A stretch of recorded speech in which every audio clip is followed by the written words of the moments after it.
It's that time again. John, it's the time. It's the time again. It's that time again. Are you ready for that time? One more time? Rage Select podcast time? Oh, okay. I thought you were talking about something else. I was like, oh, God, never again. I thought we said never again, Jeff. Oh, Jesus. We're going to see how many of those KFC Cheeto sandwiches we can eat before we both throw up. Never again! That time! It's like I would make the worst jigsaw because I'd just be like, in one box are 100 KFC Cheeto sandwiches, and in the other box are 40 or 100 corn dogs from Wiener Schnitzel. You must empty one of the two boxes in 3 minutes, or else this bear trap closes on your face. No, on your nuts. Yeah. See, jigsaw should have gotten me to do it. I would have been better because Jason and I actually ate that Cheeto sandwich last week. It is the worst. Well, I could have told you that. It is the worst, but it's lazy. It's just a piece of chicken on top of Fritos with mayonnaise. Like, yeah. It's nothing. It's nothing. It makes me so mad. I'm like, you know what, KFC, you made the double down, all right? Which was ridiculous sandwich with two pieces of chicken. As it was the Tracy Jordan meat machine, but from KFC. Have some pride in yourself, KFC. You had RoboCop in one of your commercials. Do something with Cheetos. I could put Cheetos on a sandwich. God damn it. God damn it. Anyway, sorry, I'm mad. Well, everybody, back to the Rage Light Podcast. Rage Light, I'm Jeff. I'm John. John, what's your favorite novelty? Do you go for any of that? I know that you're kind of a meat and cheese fast food guy. Yeah. Like Doritos Locos Taco? No. Have you got a Taco Bell? I've eaten them, but not really. I'm not. I think, trying to think of what I do go for some of their limited time only things that every time they come like their flatbread sandwiches that they do, those chicken flatbread sandwiches they did every now and then they stopped at Taco Bell. I feel like it's been nacho fries for like 4 months. It's been nacho fries for over a year. I want something that's not nacho fries, because guys. Nacho fries started before San Diego Comic-Con last year when they had the whole fucking Demolition Man, every Taco Bell, and people were getting nacho fries there, and it's fucking San Diego Comic-Con the next fucking year. Yeah. Well, and nacho fries are still a thing. They are not a limited time only thing. I think it went away. I think they went away, and then they came back, and then it was like, oh, they're back, the nacho fries. I'm like, I don't remember them ever going away. I thought they went away. You know what I'm mad about, though? Crunch Wrap Sliders, Taco Bell. Crunch Wrap Sliders were the best, and they were cheap, and they were little Crunch Wraps. Bring back the Crunch Wrap Slider. Hashtag bring back the Crunch Wrap Slider. Well, speaking of San Diego Comic-Con, it is happening right now. Yes. We are getting trailers and such from the San Diego Comic-Con. I think that we're going to hold off on some of that until next week because it's going on as we record this podcast. It is. In fact, 30 minutes ago, we got the trailer for Cats that everybody's mad about. Do you care about Cats, I didn't care about the Broadway play. Yeah. So musical thing, whatever it was. I have no interest in seeing people dressed as cats, being cats, singing about being cats. Jumping around. They're pretending to be cats. They're just smaller. They're like cats. Everything else is bigger than them. But Taylor Swift is in it, John. But she's a cat. Catler Swift. Yeah, I'm 100%. I'm 100% with you. Where I don't understand why people are so mad at this. But then I'm not a. Here's the thing. I'm not a fan. To be fair, okay, the Cats musical was a fucking phenomenon. Like it was huge when it was on Broadway. It was fucking huge. Like it was big. It's a big deal. I understand because there are people who obsessed over that shit when it came out. Like it was Disney level fucking hype back in the day. Well, so I get it. I get it. But it's not for me. So I think we're the two best people to talk about this, right? Because both of us are dog people, and neither one of us neither one of us live in New York and go to Broadway musicals. So,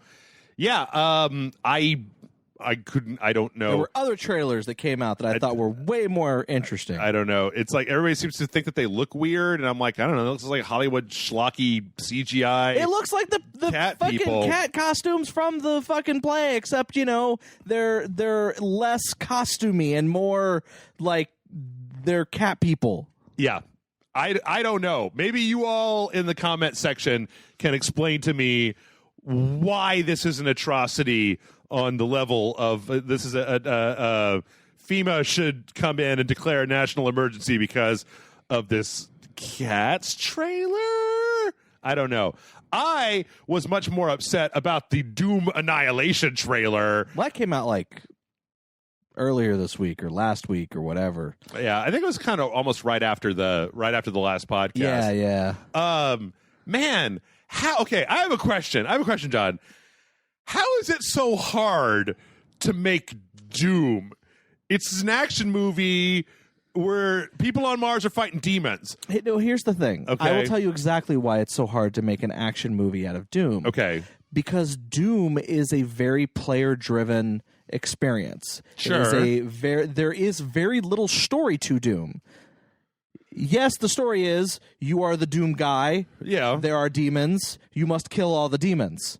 I would argue a little bit that Doom 2016 brought in enough of a story where you had the Doom Slayer and the robot science guy from the UAC, and there was the Tilda Swinton brain spider lady. And, maybe. But I'm just saying. But to Hollywood, yeah, none of that matters because it all doesn't make sense.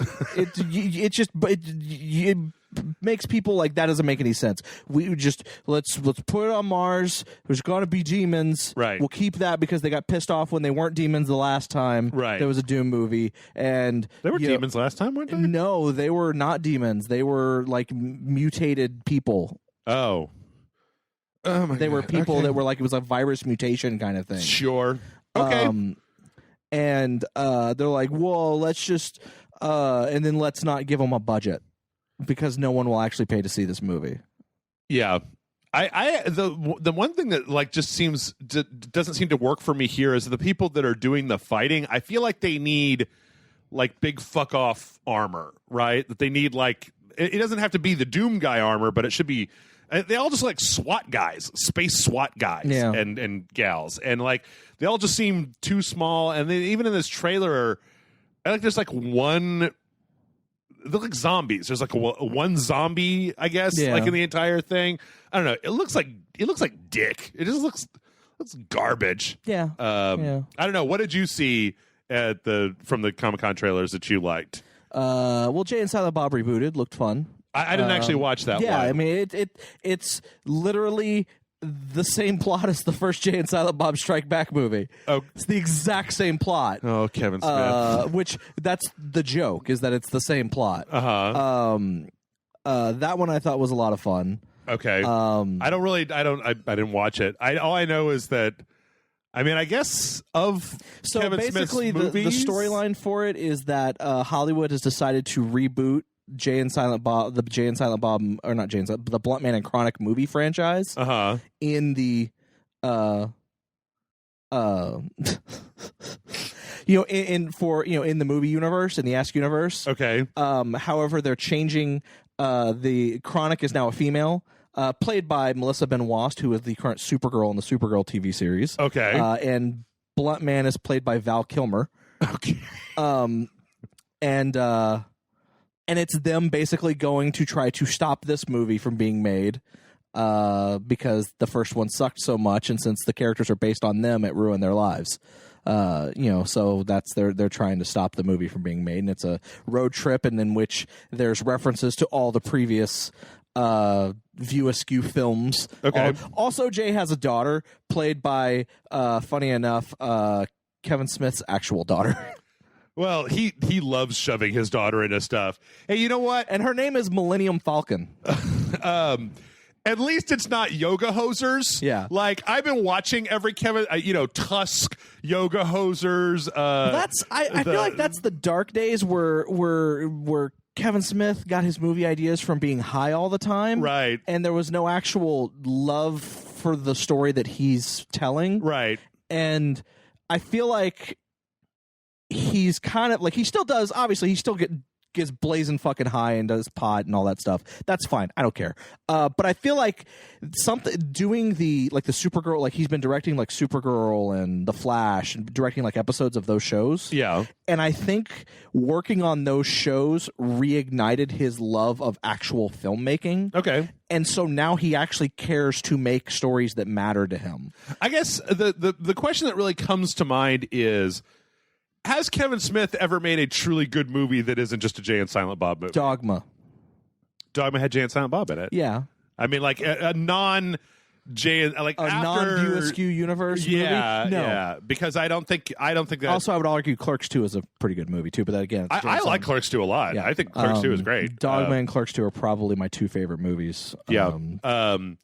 So yeah, but all the rest of them, Cop Out and Tusk, and Yoga Hosers was nigh unwatchable. And I sat through that entire thing. It was the worst. And I never got to see Red State, so Red State was like okay, right up until the point where the ending just. I feel like Red State was the beginning of his like where he started to lose his love of filmmaking. Mm-hmm. Red State, and I think Cop Out kind of also contributed heavy to his loss of love of filmmaking. I think if you look back at it, I think that we're all, the page that I've seen a lot of people that agree with is that it was Jersey Girl's negative reviews started to just kind of like, that was the big hit that started to crack him as a person. Oh no, that was the first hit. And then Cop Out with all the Bruce Willis stuff and doing somebody else's script, that fucked it all up even more. And then we got to Red State. He was trying to write around like where the audience would know where he's got the story about. Yeah. Every time he knew where the story was going, he just changed the direction dramatically, and it's like, well, that's not a good way. That's the kind of thing that somebody that was fucking super high would do.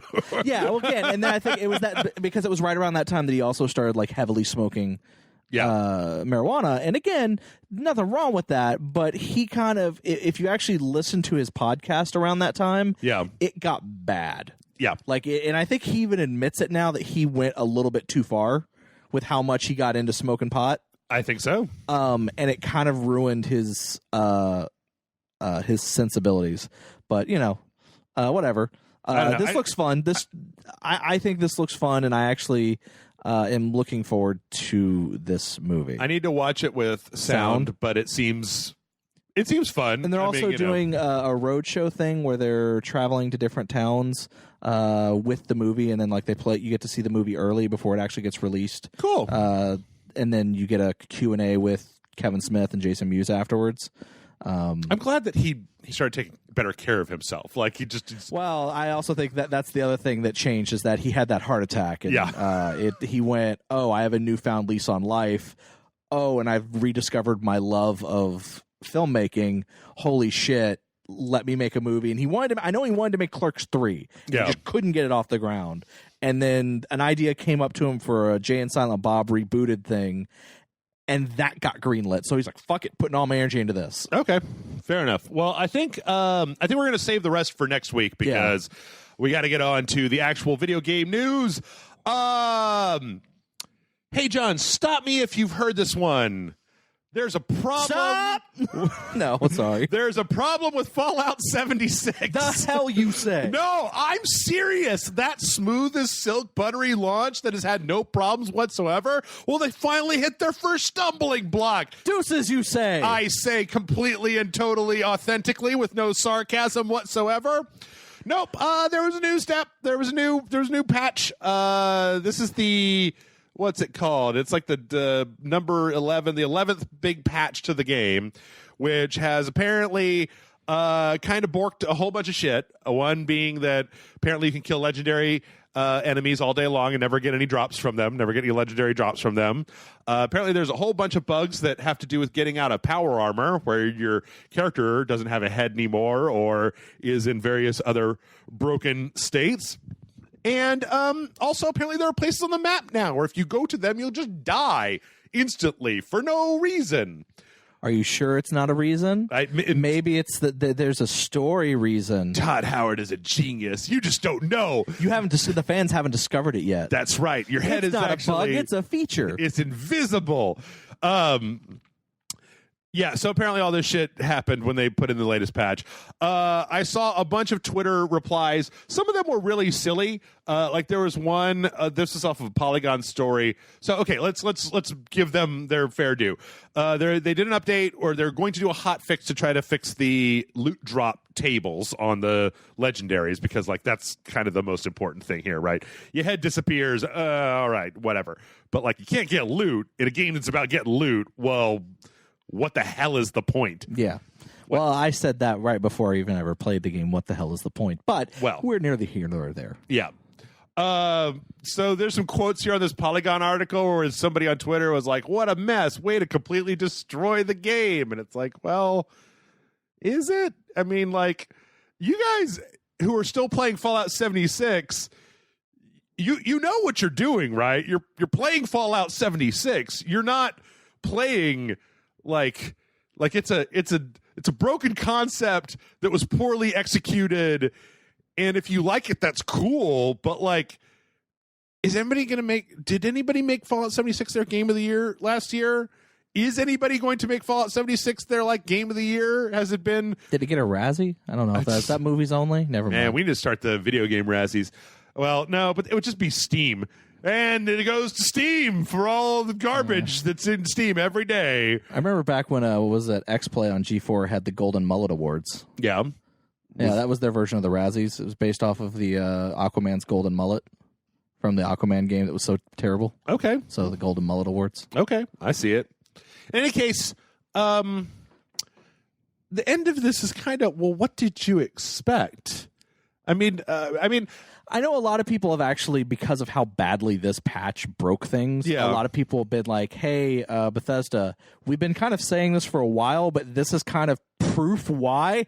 Give us a fucking PTR. Right. Yeah, a test server where you can public roll test realm that we can connect to, that we can test this shit before you update the main game and break everything. Yeah.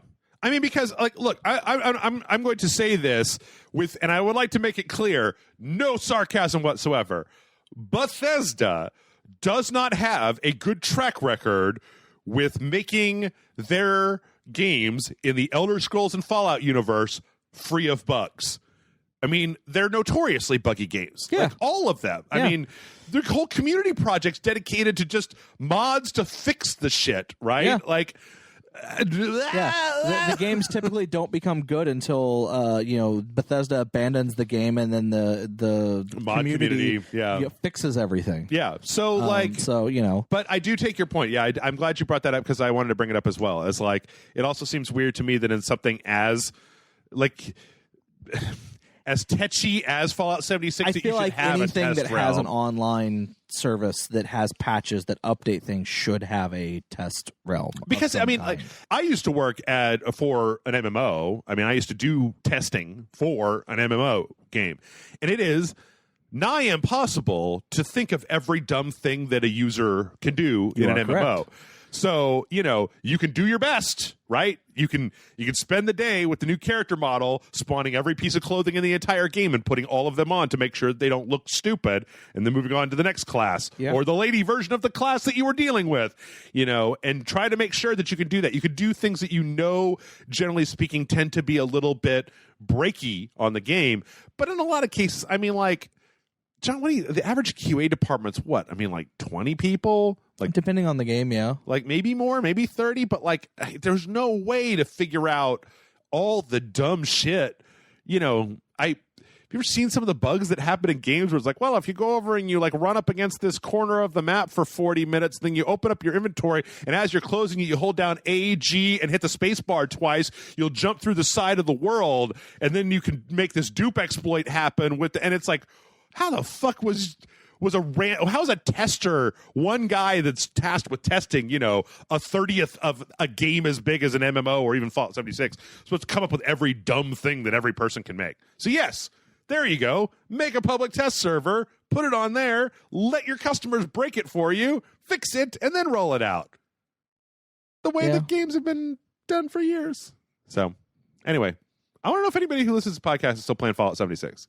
Do you like Anyone that listens to this podcast ever play Fallout 76? I actually tried playing it again when they put that Firestorm update in, and I was like, oh god, yeah, all right, this is just terrible. Like this is, I don't like it. Anyway, all right, we're going from pure unmitigated bugs to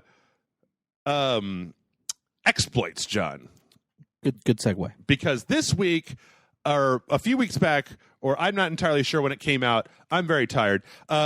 There was a thing where Assassin's Creed Odyssey put in a thing to let people build their own quests in the game. Yes. And then apparently when you were playing the game, you could turn on, like, let community quests be in the game, and then as you were running through the world, these community quests that people made in an area would pop up, and then you could just do them, right? Yes. So people made, as of course they did, quests where it was like a high-level enemy would spawn, and then an even higher-level NPC would spawn to kill the higher-level enemy, and you would just get a big shitload of XP. Yes. And then you could just do that quest over and over and over again and basically get shit tons of XP. Yes. Ubisoft has started like taking those quests out of the game, banning them, and they're real up on their high horse about how this is like breaking player engagement and enjoyment. And there's also there's a quote about there will be consequences if you continually try to essentially break Assassin's Creed Odyssey with making these types of quests.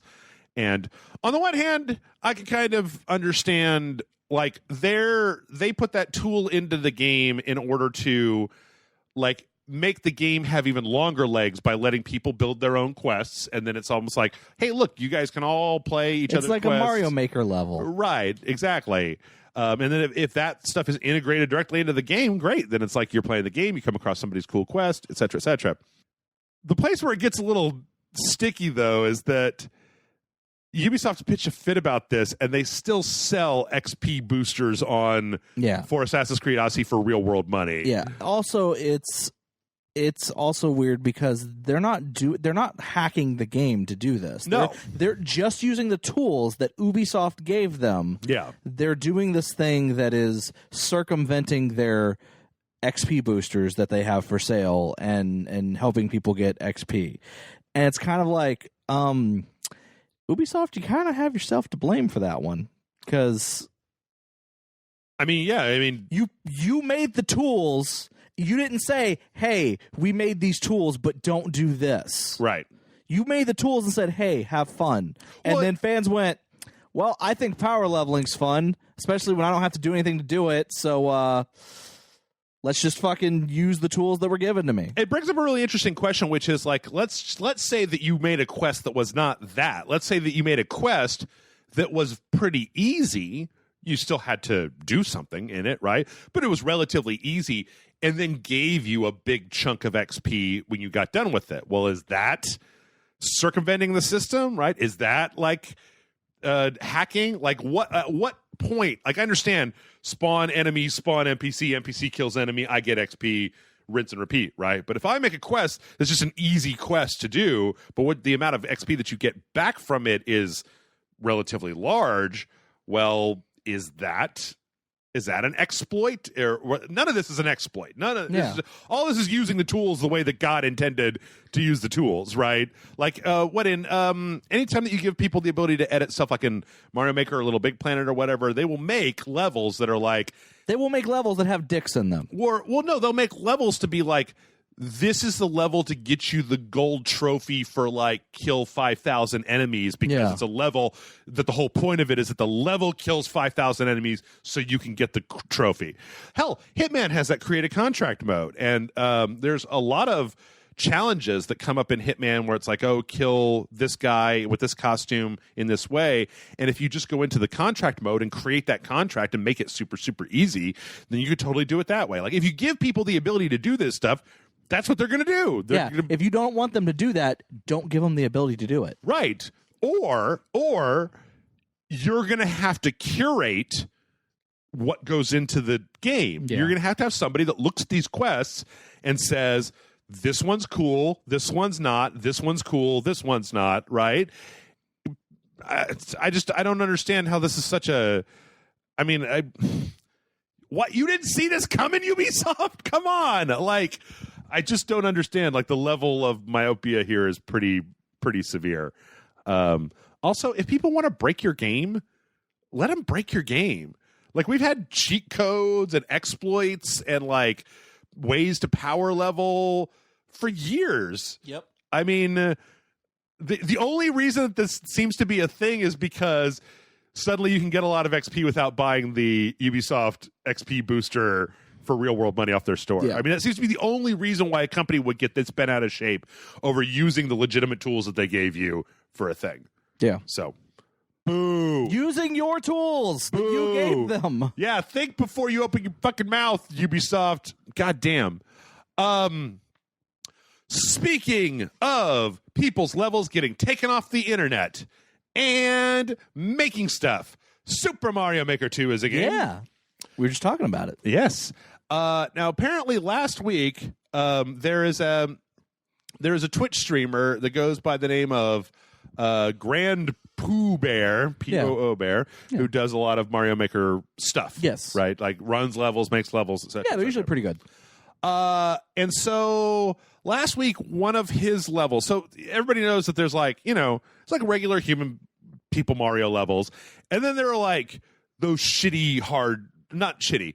Some people want to play super hard Mario levels. Yes. They're called, what are they called? Like Kaizo levels, where once people learned how to hack Mario, they started making these levels where it was it's like they're kind of loosely based on World 1-1, and then something about them is off. Like they change something about it. Oh, okay. I don't. That's kind of what the thing is. They basically base it off of a real level, and then they change something like, just they change some aspect of it. There's some really interesting ones. There's some that I've watched videos for that I'm like, I'm having anxiety just looking at that. Like someone recreated 1-1 and then all throughout the level put those little spinning fire things from the castles. Oh yeah, and like it's all over the level, and like literally it's like one. If you're just like one pixel off of what you're doing, you'll die. And just watching someone play all the way through it, it's just like, no, I don't want to do this. I don't know. I think I've seen some of them where it's like what you have to have a turtle shell, and then you're using that at the last second to like bounce it off of a thing so you can get high enough to get over these saw blades, and then the timing to get. Anyway, people make really fucking hard Mario Maker levels. Yes. I don't want to play them. Some people do want to play them. This guy wants to play them. Grand Pooh Bear wants to play them. He wants to make them. Yep, wants to make them too. So apparently, one of his levels got taken down from Super Mario Maker 2. Yeah. With like no explanation whatsoever. Yeah. And not just that, but like Nintendo responded and they said. Like it's a violation. At first, he thought his name because it's like the Pooh level, P-O-O, right? But Nintendo came back and said it's not that. We actually have two characters in Mario Maker that are called Pooh. Well, there's or Earthbound. They have Pooh in the name. Yeah, even Earthbound is one of the. Yeah, Pooh so they're like we don't have an issue with your name, right? But he got an email back from them that said inappropriate and or harmful content. This is Nintendo's final decision. If violations continue, other actions such as restricting your usage of Nintendo account services may be taken. And that's it. Yeah. And it's like kind of a like, okay, Nintendo, do you want to take it down a level because it's got a problem? Right? Great. Tell the person why so they do not do that same thing again in the future. What's also funny is this is not so this guy had the same thing, something similar happened to him with the first Mario Maker. Yeah. But in that case they took down all of his content. Yes. And then he actually like kept fighting it, and then someone finally got back to him going, "Yeah, we don't know why this got taken down. We've restored all of it. Sorry." Yeah. And he's wondering it, like his big thing is like, is this the same thing again? Like it's just this time they're not willing to actually look into it. I was reading in this article, and apparently, Nintendo will also take down levels that don't get played enough, or that are old, or that like. So it's become a thing where some kid makes a level and puts it up, and then it gets. And the thing is that when they get taken down, they're also you can't re-upload them again. Like you can't put that same level back up. So I don't know. It's worth remembering that as much as Nintendo does good stuff, Nintendo also is weird and restrictive and very, very conservative. And sometimes they pull shit like this where it's just like, what? Why? And you never get an answer as to why. It's just, I don't know. Because Nintendo. So, I am going to make a whole bunch of dick levels and put them up this weekend. I want to see what happens. I want to see how many dick levels I can put up this weekend before Nintendo cuts off my account and comes to my house. And Doug Bowser punches me right in the dick. And he goes, Bowser! And I'm like, ooh! And then I fall over. That's a mental image for all of you out there. But just imagine it happening as a puppet, and it's even funnier. Just like little Puppet Jeff opens the door and just, Bowser! No! Just fall over, holding my. If anybody knows Doug Bowser, let's make this happen. I'll make that noise too. I'll totally make it. From there, we have a surprise coming to the San Diego Comic-Con. Surprise! Everybody loves loot boxes, right, John? Well, Sony is bringing actual mystery boxes, like physical boxes of garbage to San Diego Comic-Con. There's going to be, 5 of them in different kind of colors, and they're going to cost $60 a piece, and apparently they have $90 worth of something inside of them. Yeah, they do this all the time, though. Yeah. Like Overwatch has them. Loot Crate does all sorts of different loot boxes of these kind of... It's not anything new. This is common. What do you think is in them? A bunch of no games. It's all going to be merchandise, like a mug, a blanket, like a T-shirt, maybe some stickers, maybe a notepad, some pins. Just garbage, just stuff that nobody in their fucking mind would actually want. But it would be actual, stuff that is worth that amount. Is Loot Crate still a thing? Yeah. People buy a box of huge garbage thing. Yeah, okay. They're huge. They have they do like a Halo crate. They do a WWE crate. Oh, they Jesus. do like a fucking Harry Potter crate where they had like a Firefly crate for a while. They have a fucking they do like one-off specials. Like they just announced at Comic-Con that they're doing a special Marvel 70 Years of Marvel crate. There's a Marvel crate specifically. There's also like a Spider-Man crate. Yeah, where it's just Spider-Man stuff all the time. Oh my god. That's how I got my for my Halloween costume. That's how I got the Scarlet Spider hoodie. So it was through the Marvel Loot Crate. Okay, it sounds like my worst nightmare. I don't like things. I don't want them in my house. They take up space, and then you have to put them somewhere. Yeah. So the idea that somebody would just keep sending you more and more things that you didn't ask for, it sounds awful. Yeah, it sounds terrible. It's cool when when it's a theme that you like and have a good idea that there of at least one thing that you want is in it. Okay, like I said, for example, when I did that one Marvel crate where I got the hoodie, I knew about the hoodie being in that crate, right? And I was like, that crate is like what, $20? Yeah, I'm gonna get a hoodie I can't get anywhere else. Yeah. And John, you hate hoodies, and I fucking want that hoodie. I know how much you hate hoodies, and I love don't the ever Scarlet Spider. Wear them. So it was literally like I love the fucking Scarlet Spider, and I want that hoodie. So $20. I don't care what else is in that crate. And there was some neat stuff in the crate. Don't get me wrong. I don't. There was a nice little poster, but really it was all about that hoodie. Okay.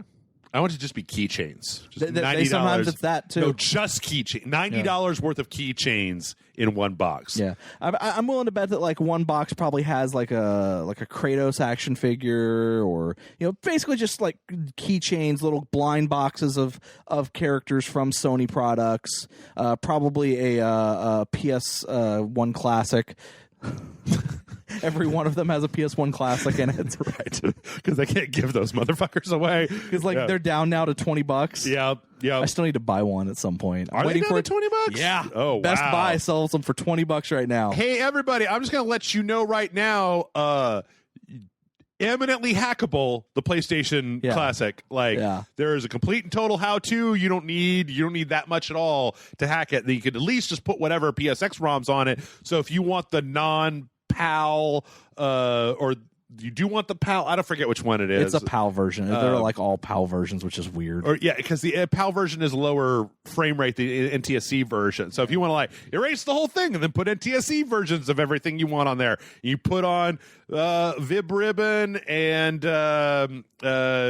I don't know. What else do you want to put on there? Yeah. Just Vib Ribbon 8 times? So yeah, I'm now that I'm thinking about it, it's probably a PlayStation Classic is in there, a mug, right? Like a PlayStation mug, and a Kratos action some type figure. of like blind box with like some type of like licensed Sony licensed products, like a hand cream, Horizon Zero Dawn, corn holders, probably like a poster, like a little mini poster that just says you know Imagine Greatness or whatever. Merkins, yeah, just the usual stuff. Scarf, a scarf with a PlayStation logo on it. Well, I tell you what, if gambling on what's inside of a real-world box is not your thing, then Grand Theft Auto has you covered because as of the day that we are recording this, which is the 18th, Grand Theft Auto has opened the GTA Online Casino. Or actually, no, this is happening next week. Sorry. Next week. Sorry, next week. Today. Yeah. It's the Diamond update. Okay, so here are the things that you can do. You can gamble in the casino. There's poker. There's some slot machines. There's some roulette. I think there's something else. You can buy a penthouse if you get enough money. Apparently, there's like a spin the wheel thing where you can win a car, which is a car that you can drive in the game. And then there's actually a storyline that comes with it if you get the penthouse, I believe, which costs a shitload of money. By the time this podcast comes out, it'll be past it. But apparently today, on the 18th, if you were to attach your Twitch Prime account to the Rockstar Social Club and then download this update, you can get the penthouse for free.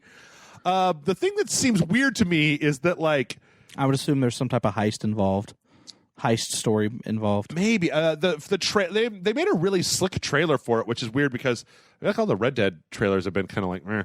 Apparently there's a whole thing where it's like there's this Asian guy that owns the casino, and then there's like this kind of Stetson Texan guy who wants to like take it over, but first he has to make it unprofitable, and you're fighting back against him and blah blah blah. Oh yeah, horse racing is one of the things that's in there too. The thing that's weird to me though, John, is that like you can buy the money in Grand Theft Auto for actual money, and now you can take that money to a casino and waste it. Like it's like this isn't a loot box or like a skin or anything. This is like literal gambling in a video game that you put your real world money into the video game. But you can't get your real world money out. But you can't get your real world money out of the video game. So I mean, once you've paid real world money to put in the video game, you can't get it back. Yeah. So technically, it's not gambling. Yeah. I guess. I suppose. It's not a bit cryptocurrency. I suppose. That can be exported out into real dollars.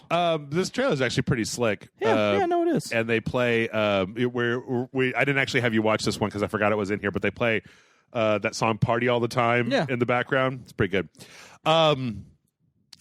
Yeah, Grand Theft Auto 5 online still seems like leaps and bounds ahead of Red Dead 2 online. I figured like once Red Dead 2 online came out that they would have put a lot more work into like making that slicker, and it seems like Red Dead 2 online is still just like what a weird battle royale, and like people drag you off your horse, and there's like 8 people per server in this huge land, and I don't know.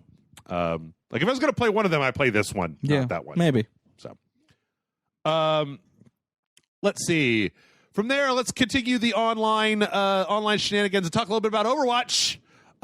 So we got a couple of Overwatch updates. One of them is that apparently there's going to be new class or what actually are they calling this? Role locking? Yeah, role queue, where basically when you go to do competitive or quick play, you can't opt out of this. There's going to be something called Quick Play Classic that actually lets you do what you used to do, where you just pick whoever. But now you're going to like opt into either tank damage or support before you get into the game. You're going to say, I want to play tank damage or support. And then they're going to use that to try to put together balanced teams.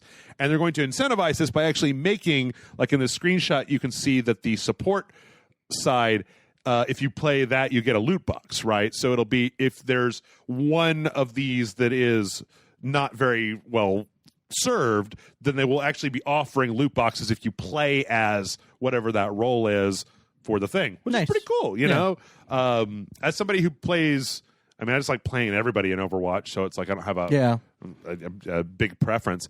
But that's pretty cool. I wonder if how it'll be received. I mean, it seems like the sort of thing that I don't know. I still do like whenever they put out a new player. I played on the PTR when Wrecking Ball was coming out with it was just 8 Wrecking Balls versus 8 Wrecking Balls. Yeah. That was pretty fun. Like sometimes when you're back in the I don't play as much Overwatch as I used to, but back when I was playing Overwatch, you get that thing where it's like everybody's going to play as Hanzo, and it's going to be the worst. But we're dedicated to this bit, except for that one person who wants to be Pharah really, really bad. The rest of us are all going to play Hanzo. And the people on the other team are going to be like, what the fuck is going on here? Just a bunch of Hanzos jumping around being Hanzo. In addition to that, there was another update where they were talking about the way that Overwatch is going to be handling cheaters. Apparently, if a cheater is detected, they're just going to shut the match down immediately. Yeah. So, and the rationale here is that rather than having people go through a match that will then end up either on their record or as part of their qualification stuff for tournament stuff, and then have to like dispute that, instead of having that match complete and then like be a mark on your record, it's like the minute that we pick up cheating, it's just the whole thing is donezo.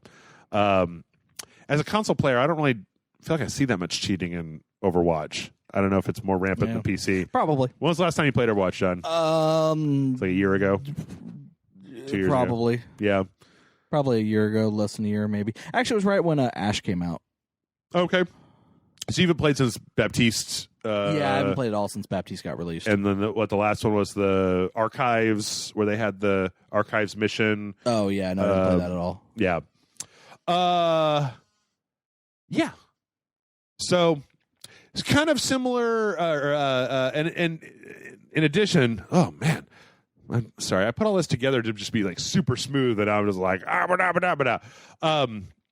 so I'm sure that all of that is going to be coming in pretty soon, but you'll be able to check it out. Probably some of it during the summer games, which are coming back.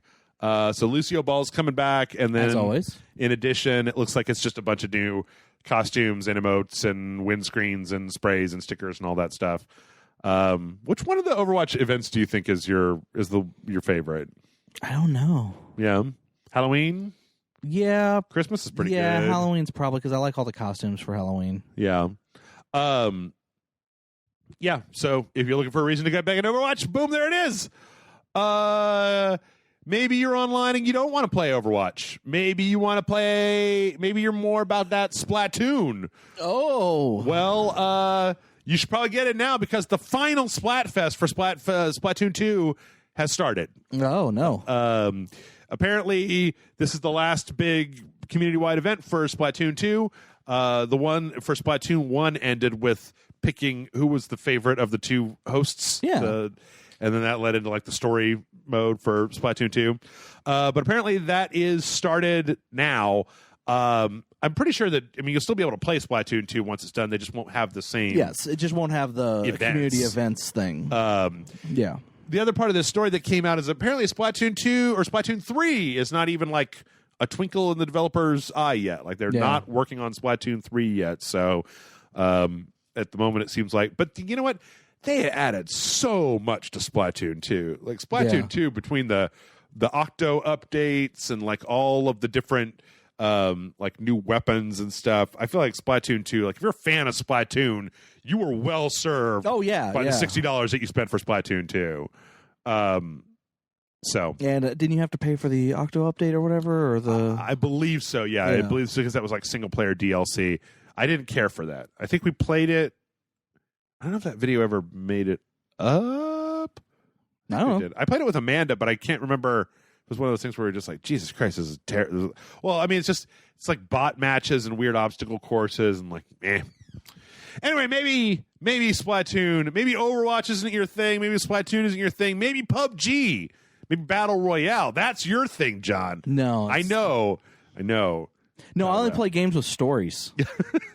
What about a wrestling battle royale game where it's like a big open world, but there aren't guns, or just like you pick up chests that have wrestling moves in them. So you can only equip a certain number of wrestling moves. As long as when I'm jump out of the airplane or whatever it is that's flying overhead, I can just do a giant elbow drop from the plane onto somebody. Well, that's in the loot boxes that you get for winning matches. Yeah. You got to get the right emote before you jump out of the plane. I think we're on to something here. Contact the WWE, John. I know you know their phone number. I don't, but I'm sure they have my house bugged. Okay. But yeah, I only play games with story modes, Jeff. That have a story. Yeah. I can't play games like PUBG that don't have a story. Oh, but PUBG does have a story now. It took me three tries. My new favorite game. 3 tries of you setting me up for that to realize what the fuck you were doing. So anyway, yes, PUBG Season 4 is coming out. There are a bunch of different updates. One of them is that they're doing a major graphical update to make the game look better than it was before. I mean, it was just a bunch of fucking Arma stuff. So, I mean, yeah, it looks better. I don't know if that's really the big problem with PUBG is that it didn't look good. But the big thing is that now there's a dumb story for PlayerUnknown Battlegrounds. Yeah, like what? It's a bit. There's like a big. I don't think that's the thing it ever needed. Nope. No one asked for that. Nope. Big cinematic trailer. Apparently, one of the guys from Sledgehammer came over to write their stories, and the whole thing is why is there a battle royale? And it's because one time there was a kid and lived on this island. Lived on the island, and then war happened. Everybody got killed except for him. He was the last one left alive, and he's like, that made me into the man that I am today. So, don't you want to find out who you are on the inside? Come to my island and shoot a bunch of people, and then be the last one alive, and you'll.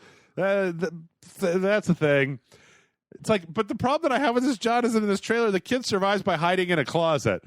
You don't get to number 1 on PlayerUnknown Battlegrounds by hiding in a closet until everybody leaves the map. Well, you can.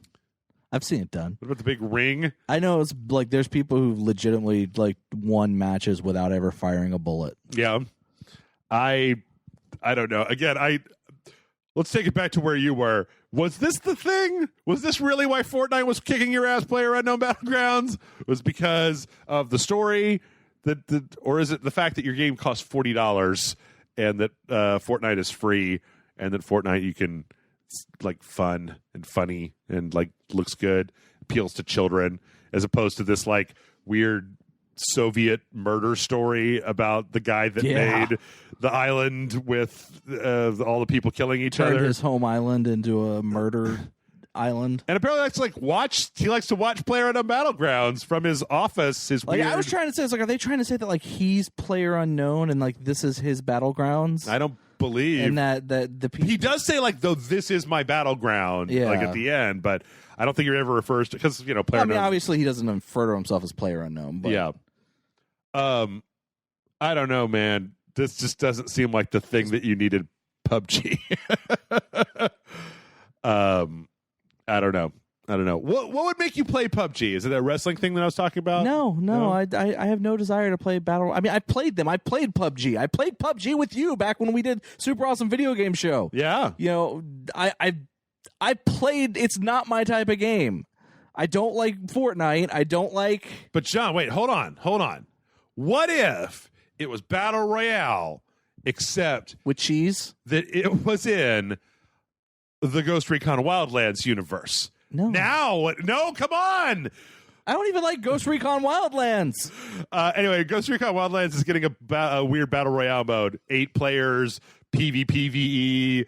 Wait, is Wildlands even still a thing? Oh yeah. Didn't they already aren't they releasing the next Ghost Recon? Breakpoint. Yeah. Why are we still wasting our time with Wildlands? This is the final update for Wildlands. They're good. As a thank you to the community for being so into Ghost Recon Wildlands, we're putting in an 8-player PvPvE, get to the evac zone, kind of weird modified battle royale game. Okay. Yeah. Okay, so I think that this is a terrible idea, and that what it should be is that it's Aliens versus Predator versus Terminators versus RoboCop versus Freddy versus Jason. That's 8 players. Well, wasn't there a Predator update for Wildlands? Yes. And wasn't there also a Splinter Cell thing for Wildlands? Well, just activate all of that and just have them all players play as either Sam Fisher or the Predator, and then they have to fight. Sam Fisher and the Predator fight each other? Yeah. Okay.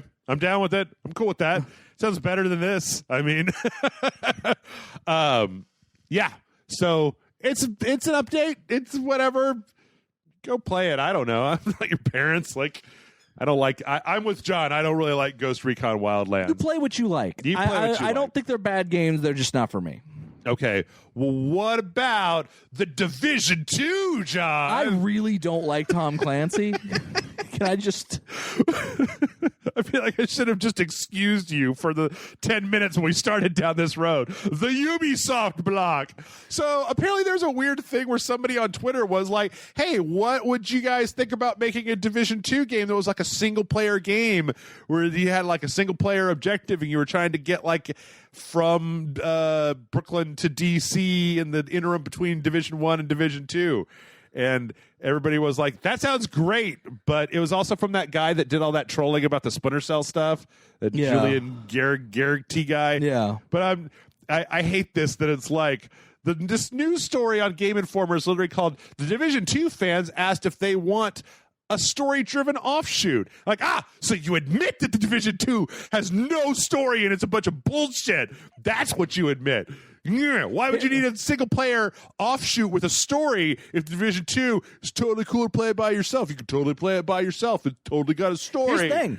I'd be more inclined to play that offshoot than I would Division 1 or 2. Fuck yes. Hells yeah. Exactamundo and more things in the affirmative. Yeah, I would totally play an actual single-player game. I would play... You know what? I just realized. I guess Assassin's Creed Odyssey is kind of a single-player game, right? Yeah. People don't. I'm trying to think of like, what was the last just like straight-up single-player game that Ubisoft put out? Far Cry New Dawn. Okay. Now, doesn't Far Cry have like a co-op thing where you play it with your friends? You can, but it's not like it is single-player. Single-player focused. Yeah, it is single-player focused. Yeah, I don't know. It always has that weird... Like, see, because I think that one of the problems that I had with Far Cry 5 that then translated into New Dawn was they wanted you to be able to play online with other people, and so the main character didn't have a voice, which to me made the story stupid because main character should have had some reaction to the shit that was going on in Far Cry. Like, you know, the main character of Far Cry 3 or the main character of Far Cry 4. Anyway, count me in for I would play this. I would play a single-player spinoff of Ghost Recon that was just a single-player game. I'd play a single-player spinoff of For Honor that was just a single-player game. I'd play a single-player Splinter Cell game. I would only play a single-player Splinter Cell game. One of the reasons I'm interested in Watch Dogs Legion is because it seems like a single-player video game. Yeah. So. Also, I really liked Watch Dogs 2. Yeah. I've been trying to think of a good reason to go back and play that. I was actually... I was drunk at some point. And you don't say. Yeah. And I got that the Rakim Don't Sweat the Technique song stuck in my head. And I went back and watched that great E3 trailer where he puts in where he's doing all the hacking and stuff while Don't Sweat the Technique comes on. I was just like, yeah, what a great game Far Cry or Watch Dogs 2 was. I've been trying hard to get Jason to play it because he played all the way through the Division 2. And I'm like, what? No! Play good games. Anyway, speaking of good games, at E3, Ubisoft announced their Ubiplay Plus $15 a month, super expensive. You get 100 games, and well, they've come out with a list of the games. Oh, okay. And I mean, you know, John, it's what you would expect. It's Anno games, all the Assassin's Creeds, Beyond Good and Evil, the Brothers in Arms games, Far Cry games, you know, Might and Magic games, you know, Rayman, Prince of Persia, Silent Hunter, Settlers, everything Tom Clancy's ever made, apparently. Watch Dogs 2, Watch Dogs Legion, Zombie EU. There's a bunch of other stuff in here, like that VR game Transference with Elijah Wood was part of, and Zombie or Let Us Never Forget I Am Alive. You know, a game with a great trailer that then ended up being like kind of stupid. Yeah. So the big thing here is that all of the versions that you're going to get are going to be like the ultimate versions for these games. Okay. So like, you know, by paying $15 a month, like you'll technically be getting Watch Dogs Legions with all the expanded content in it, right? Like Game Pass. Are you going to get Watch Dogs Legion with that? Yeah, I mean, well, it's on this list. Like, it is actually on this list. It's Watch Dogs Legion Ultimate Edition with a little thing, and then it says coming soon. But, like, they pointed out, okay, this is a weird thing, right? But they pointed out that, like, if you get this, you'll get Rainbow Six Siege, like, it'll be like the Ultimate Edition with, like, everything unlocked in it, right? Or you get Assassin's Creed Odyssey with, like, all of the DLC added on, all the Atlantis stuff. So I still think $15 is a bit of an ask for that, like, especially when you consider, I mean, I know that, John, it's not a thing that I feel like people will be shocked to hear us go down this road again, but, like, Game Pass is killing it for $10 a month, right? Like, they are straight up killing the shit out of it for $10 a month. Yeah. Like Hitman 2016 is on Game Pass. But the thing about Hitman 2016 is if you bought Hitman 2016, which technically you own it because you've got Game Pass, it was getting ready to go off of Game Pass. So I downloaded it, and you open it up, and then because you, quote-unquote, bought all of Hitman 2016, you can redeem the Legacy Pack for Hitman 2 that were all the missions from Hitman 1 in Hitman 2. Oh, okay. And because Hitman 2's Hawke's Bay, the first level, is free, you can download Hawke's Bay and then backfill the client in with everything from Hitman 1 from the Legacy Pack that has the enhanced graphics and, like, the briefcases and all that stuff, right? So I was just like, fuck, because they said Game Pass was like, Hitman is going off of the service soon. And I didn't know that. I should download it. Yeah, apparently they're rotating stuff out. So I should probably play that at some point. I think I downloaded it. I just didn't play it. Well, see, the thing is that if you do that unlock for Hitman 2, then technically, like, you own it, right? Is that they could take Hitman 2016 away, but because you have verified that Legacy Pack, you now, quote unquote, own all the missions from Hitman 1 in Hitman 2. Oh, cool. So anyway, $15. I don't know why I'm getting so tripped up on, like, the difference between $10 and $15, or maybe it's just because Ubisoft games have been completely unappealing to me for a while now, and so like 2/3 of this list, I'm just like, I don't give a shit about Watch Dogs 1 or Rainbow Six or most of the Ghost Recon games or The Division or, you know, blah blah blah blah blah. Take your pick. I don't know. All right, we have to get going a little faster here. We're dragging our feet. Bad news bears, everybody. So the developers for Devotion, Red Candle Games, that we've talked about a few times before, put out the game Devotion, had that Xi Jinping, I believe, I forget the president of China, comparison to Winnie the Pooh. They don't take kindly to that in China, pulled it down off of Steam. I think that, like, most of us in America... If I'm not mistaken, they also had, like, their license revoked, like their business license revoked. One of their like publishers had their business license revoked. Yeah.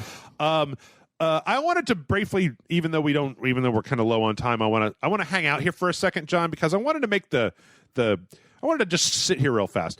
So this week, Red Candle came out and basically put out a statement that said, it had a few things, and it said they apologized for the problems that the game caused, and they basically said, like, we're not going to be putting this back up anytime soon. Like, do not expect Devotion to be available anytime soon.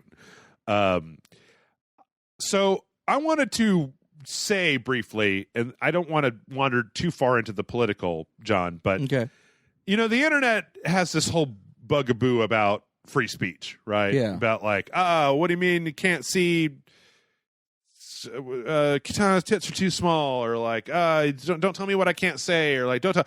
This is what anti-free speech looks like, is that this game had an asset in it that criticized the president of China, and that was, like, last year. That was, like, 8 months ago. One of the publishers had their publishing rights revoked, like their business license revoked.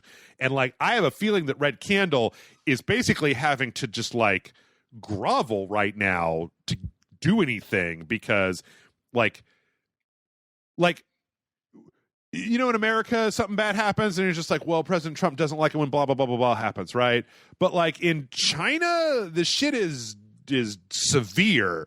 Like, the Chinese president takes this shit real seriously and has the power and doesn't mind using it. So, like, this is what living in a place with no free speech looks like, is you compare your president to a cartoon and, you know, fucking Because I mean, I think that when we saw this happen, everybody who was interested in playing this game, I know that my thought on it was, oh, okay, well, they'll take the game off of Steam, they'll take that asset out of the game, they'll recertify it, and like in a month it'll be back up on Steam, right? We'll totally be able to buy it. But like, no. It goes way beyond that. So I would just like to say, that sucks. That fucking sucks. And that's what it looks like when you live in a repressive regime without free speech, is you get shit like this happening. Because, I mean, it's been months, and like this just groveling statement that they put out about like, we're so sorry for all the pain and upset that we've caused. And it was a cartoon. It was like a political cartoon, right? Like, I don't even think it was a cartoon. Wasn't it just like text somewhere? Yeah. Like, fuck's sake, man. Fuck. That's what I wanted to say. I don't know. Do you have anything you want to say outside of fuck? You hit the nail on the head on all of it. So all right. Fast motion. Marvel announced at San Diego Comic-Con that Spider-Man is not the best-selling superhero game ever. I'm wearing my Spider-Man hat in celebration. Yep. It's even got a picture of the video game Spider-Man on the bill. Damn, did you get that out of a loot crate? No, Amanda bought it at a like at a Think Geek or whatever. Okay. Yes, apparently, recently Marvel Spider-Man, the PS4 game, like finally overtook Arkham City as the best-selling superhero game of all time. So cool, it deserves it. Excellent game. I still play it every now and then. Without being hyperbolic or anything, I think that if we all sat down and kind of took a look at it, I think Spider-Man is better than Arkham City. I know. I agree with you. I mean, like Arkham City is a good game. But I think Spider-Man is a better game than Arkham City. Arkham City has some story problems and some pacing problems. Spider-Man, I feel like, doesn't. Also, even when you stop doing the main story and do other things, I feel like Spider-Man is still like well polished and like it never feels like too much. Yeah. To me, anyways. I agree. It's super fun. And when Amanda and I played it the other day on that one video that we did, it was like, oh, wow, it just feels so good to just like, you just jump off a building and start holding down that R2 button and you're like, yeah, Spider-Man. And I'm not even the biggest Spider-Man fan, but like, damn.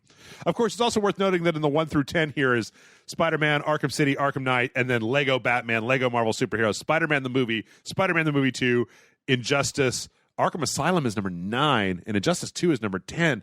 Damn! Arkham Asylum 2 and Injustice 2, or Arkham Asylum and Injustice 2 should be way further up that list. I agree. Batman Arkham Asylum, I know it's praised for being really good. Yeah. But it's honestly the best of that entire franchise. Like, I feel like City and Knight are a little... They're not as good. They're not as good. Yeah. They're good. They're fine. Knight's probably the weakest. I mean, I feel like it goes down, right? Yeah. Asylum is the best. City is the second best. Knight is the third. Yeah. So, and then Origins is fourth. We don't talk about Origins. All right. Well, if you're looking for a place to buy Spider-Man, it may not be GameStop soon because apparently GameStop is now okay. Let's all be honest here. GameStop's dying, right? Yeah. No, that's why they shut down Think Geek. Yeah. So they've been talking about like converting some of their stores to retro only games, I guess kind of like a Game Over video games that we have here in Austin, Texas. Yeah. There's been a push to maybe make more of it like have tournaments that you could play at stores, or more like kiosks to let people play new games that are out. All this is bad news for GameStop. These are just, I mean, GameStop's been losing for a while now. I mean, you know, I remember what a GameStop used to look like when you walked in and it was full of video games. And I remember 2 years ago when I walked into a GameStop and it was full of toys mostly and not video games. Also, the GameStop that was close to my house closed. So that happened. Yeah. All right. So how about some Nintendo news, John? When you go to the new GameStop to buy some accessories, maybe you can buy some of those new... Nintendo's got some new colors of Joy-Cons that you can get. Blue and well, the yellow ones are the kind of yellowy, greeny ones. Those were there before, but there's a blue one, there's a purple one, there's an orange one. Yeah. I think I need some orange ones. But I like the purple one. You can't, but I don't think you can buy. No, you can't. You have to buy the set. Yeah. And there's not like. And it's a purple and orange kind of one, and then there's a blue and then the lime green one. There's no there's not a reversed order of the set, right? Like there is with the one that comes with the console with the red and the blue. If you actually buy the controller version, like the pack, they're swapped. Oh, okay. So that if you were to buy that, you could then have two of the red, two blue, two reds, two blues. Yeah. But yeah, these are only like those, from what I understand. Just let me buy each one of them that I want. Nintendo. The same color, yeah. Just let me buy them a la carte and just do it that way. Luigi's Mansion has a release date? Yes, it does. October 31st. That's the perfect release date for it. Yep. Halloween, right? Yeah. So I'm excited. We're going to get our Luigi on. Get your spooky Luigi on Halloween. If you can't wait till Halloween, you got a Switch, you need something to play. Next week, Fire Emblem. Or no. Yeah, next week is Fire Emblem. Fire Emblem comes out. And there was a story that apparently you can romance same-sex in Fire Emblem, which is nice. Something that Nintendo strangely still is a little weird about. So, you can choose your main character in Fire Emblem, and apparently you can just romance whoever the fuck you want to. And good for them. Great. Groovy. We're going to go through this really quick. There was another Fire Emblem, Three Houses. There was the third one. You remember when we had the first one, and the second one was last week, and there's the third one. The Golden Deer House, which is, it's a bunch of sassy sass monsters. I haven't decided which one of these I want to play yet, but I do know that at 80 hours per leg, I'm only going to play one of them. I'm not going to play all three houses in Fire Emblem Three Houses. You might as well call it Fire Emblem One House for Jeff. I'm still super, super excited for this. Fire Emblem. I love Fire Emblem.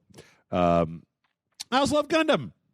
And Mobile Suit Gundam Battle Operation 2 is coming to the West, we found out. Yeah. This is 2019. Gotcha game. This year. Where you get parts. You open up essentially Japanese version of loot boxes and you get parts and stuff like that. It's big. I think it's 4v4 kind of online PvP stuff, and then you end up buying more stuff. I don't know. I said it was free to play. You said, is it free to play? And I went, I don't know if it's free to play. I just assumed it was free to play because it's a loot box game. If it's free to play, I will probably check it out. If it's a full $60, I might give it a bit of a pass. Yeah. But coming out this year. The graphics of it look really good. Yeah, it looked nice. And let's see. We also got a trailer for Torchlight 2 coming to consoles on September 3rd. Yep, yeah. PS4. As John said, I thought Torchlight was already out on consoles. I think Torchlight 1 is out on consoles, but I don't think they ever put Torchlight 2 on consoles, so we'll see. All right, some game releases. If you have the excellent game The Messenger. It's a good game. The DLC for it came out this week. It is free. You do not need anything. It is beach themed. Picnic Panic came out, so get that. Also, if you haven't played The Messenger, play The Messenger. Messenger's pretty cool. Yeah, it's a good game. Also, we got there's going to be a Picross. I would say Picross. Game that is going to be based on the Overlord anime. Yes. Coming to the Switch. Yeah, it's weird. July 25th. That's a really fucking specific. You really zeroed in on a very specific focus group for this. Yeah, it's weird. And a few for fun. So apparently somebody out there made a really super high-res version of Resident Evil 3 that you can play on Dolphin emulators. They went in and dealt with some of the stuff. This is the GameCube version of it. Looks pretty good. It's pretty good. I have a feeling that next year we're going to be seeing Capcom announce Resident Evil 3 because they got all those RE2 assets, right? But if you need something to slake your thirst until then, this is a pretty good way to do that. It looks very nice. So, yeah, I might actually play a little bit of this because I've always wanted to play RE3 and never got a chance to. Assuming Capcom hasn't just found a way to shut it down. That is true. Well, I think it's one of those things where they just, it's a ROM somewhere, not try to release a thing. Speaking of things that Capcom might be shutting down, apparently on the PC, a bunch of people have modded V in Devil May Cry 5 to basically be Kylo Ren. Yeah. And it's pretty good, except for the fact that like his cane is the lightsaber and he's like holding it by the laser part. But you know, V's model kind of looked a lot like Adam Driver to begin with. Yeah. So, if you're interested, you could totally do that. It's kind of cool. Yeah, they turn his cane into the lightsaber, but because of the way he holds his cane in a lot of scenes, it looks like he's holding the blade of the lightsaber. Yep. Yeah. And then we got two stories, one for you and one for also you, kind of, but also me. So apparently at San Diego Comic-Con, they're putting out a 6-inch Lightning Collection putty and the Green Ranger set for $40. I saw this and I thought that seems like something John might like. Yeah, no, it's pretty cool. I mean, they've already released a series of 4 Lightning Collection figures, which I have all 4 of them already. Okay. At San Diego Comic-Con, they had an exclusive 2-pack with Jason the Red Ranger from the original Mighty Morphin wearing the Green Ranger's dragon shield and having his dragon dagger. Okay. Also, Jason's second version of him as the Gold Ranger. That was an exclusive to Comic-Con 2-pack. Okay. That I do not have, and we'll hope they put on sale online. I think it's bullshit that they sell these these very specific things. And then they just announced this new 2-pack, which is going to be in stores, which I think is really cool because we can now have a putty for our Rangers to fight. There you go. And I wish they would kind of, I'm okay with. I want all the original Mighty Morphin characters, but I do kind of hope they start releasing more figures of other Ranger classes as well, because I like all the different shows and the different Rangers.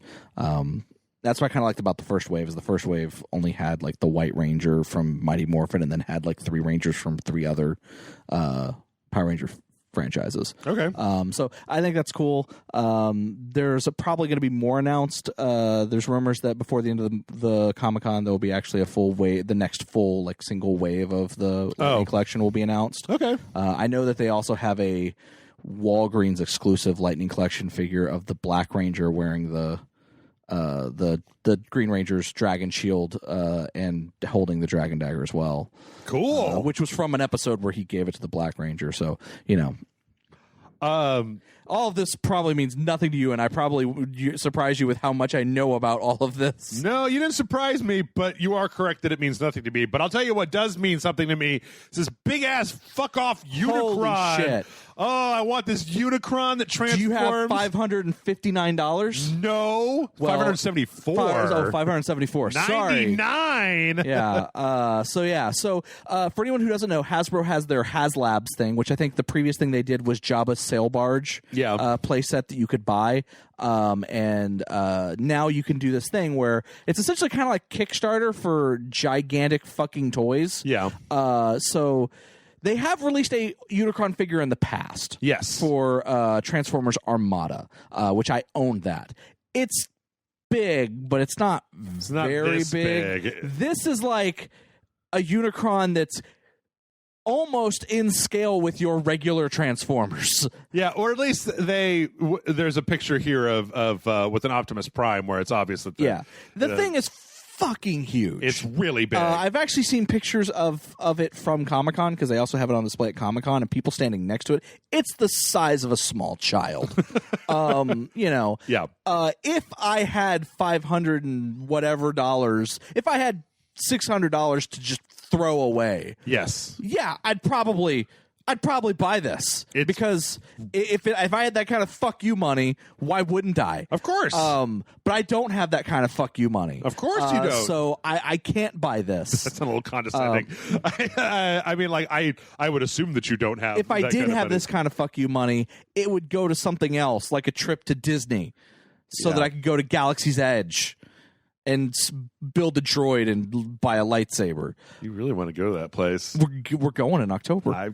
Apparently. But I'm excited about it. But yeah, no, I've kind of so I used to be huge into Transformers. Like I even went to like BotCon, the Transformers convention, before they shut it down and did their HasCon thing. So I used to be like huge into Transformers growing up, and just recently, within the last year or so, I've kind of my love of Transformers has kind of been reignited a little bit. That's good. So this is really cool. I think this is awesome. And it's crazy. It seems pretty awesome. I just $500 is a lot of money for a Transformer. It is a lot of money for a Transformer. Like, I mean, I could almost get around like $100 or maybe $200. Given its size, I understand it. Yeah. And also the fact that this is going to be a limited thing that only the people who back this are going to get it. So they and if they don't make the full like Kickstarter, they have a set time frame. Right. And so they need, I want to say it's like I have it up here. They need like 8,000 people to back it. Yeah. And if 8,000 people back it at the price that they're asking for, then that will guarantee that they make the thing for those 8,000 people. Now, obviously, more than 8,000 people can back it. It doesn't have a cap. Right. It's just they need to hit that to be able to go, okay, we're going to go into production on this. I think they also, right now, they have another HasLabs thing going on, which you can get a life-size replica of Cookie Monster. Okay. Which is like $300. But it's like it's not a puppet. Oh. So, but it's just like a life-size like toy that's like accurate to the puppet. But Cookie Monster's just a mouth with googly eyes and blue fur. Yeah, like, you can build that. That's not. I mean, yeah. I don't get it. Anyway, we're gonna go ahead and take a break. When we come back, we're gonna answer some questions. So everybody, stick around, and we'll see you in a minute.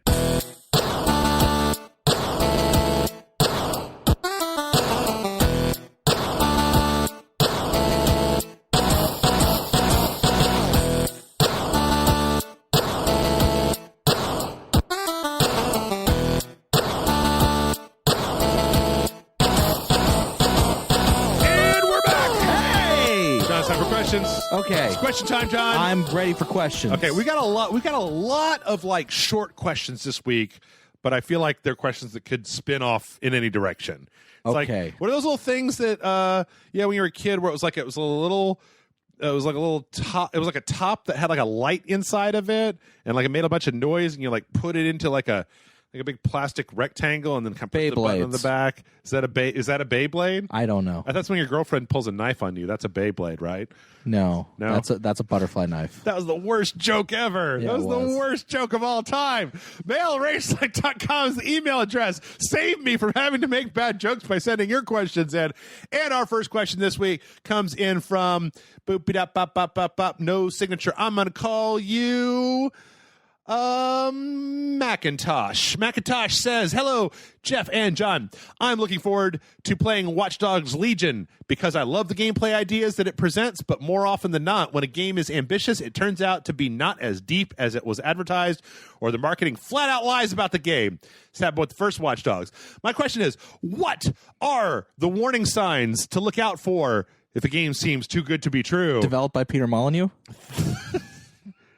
Thanks, and that's from Macintosh.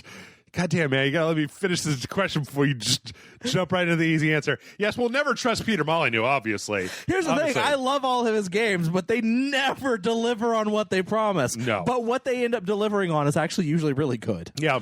With the exception of that Curiosity Cube thing where people clicked on it and then that was just fucking weird. Then the guy that won got to be like a producer on that God game that they put out like after that I don't think anybody played. Yeah, no, it was. I remember what the name of it was. Yeah. Well, it's weird because all right. So in the past, it used to be actually around the time of Watch Dogs 1, there was 2 years where like what it was Ubisoft, right? Where Ubisoft was doing stuff and it was just like, oh well, this is not, or they had a reputation for showing games and then having the shipping game. There's a whole problem in the beginning of this generation where they would show a game at E3 that was obviously running on like PC build engine and was a vertical slice, and then when they finally got around to putting it out, it looked worse than that, right? Yeah, like that it didn't look as good. The light, like I think what it was for Watch Dogs, the original Watch Dogs, was like there was a whole lighting engine that they shut off. Yeah. For the release of the game, and that the demo that they had actually used like this whole. Yeah, I mean, the common knowledge on that was that they nerfed the PC version to make it look the same way that the console version was going to look, because PC people went in and found just like a switch in the INI file that they turned on, and they were like, hey, look, it's the E3 demo. Or like Aliens Colonial Marines, right? That was another big one where they obviously went through a graphical downgrade. My warning signs, I don't care as much about the graphical downgrade, John, if the gameplay is good. My warning signs tend to be claims that don't seem like they'd be possible with video games, with like the things that video games can do. The thing that I always come back to, I was 100% certain that the Nemesis system in Shadow of Mordor was bullshit, right? Yeah. Like what they described, it was like, that's not possible in a video game, like the number of different orcs and the way that they'll come back and the way that they'll, you can get a lieutenant and then turn them right before to knock down the structure of these orc things. And yet it totally turned out to work. Like, that was one where I was 100% convinced that it was not going to be that way, but that it was.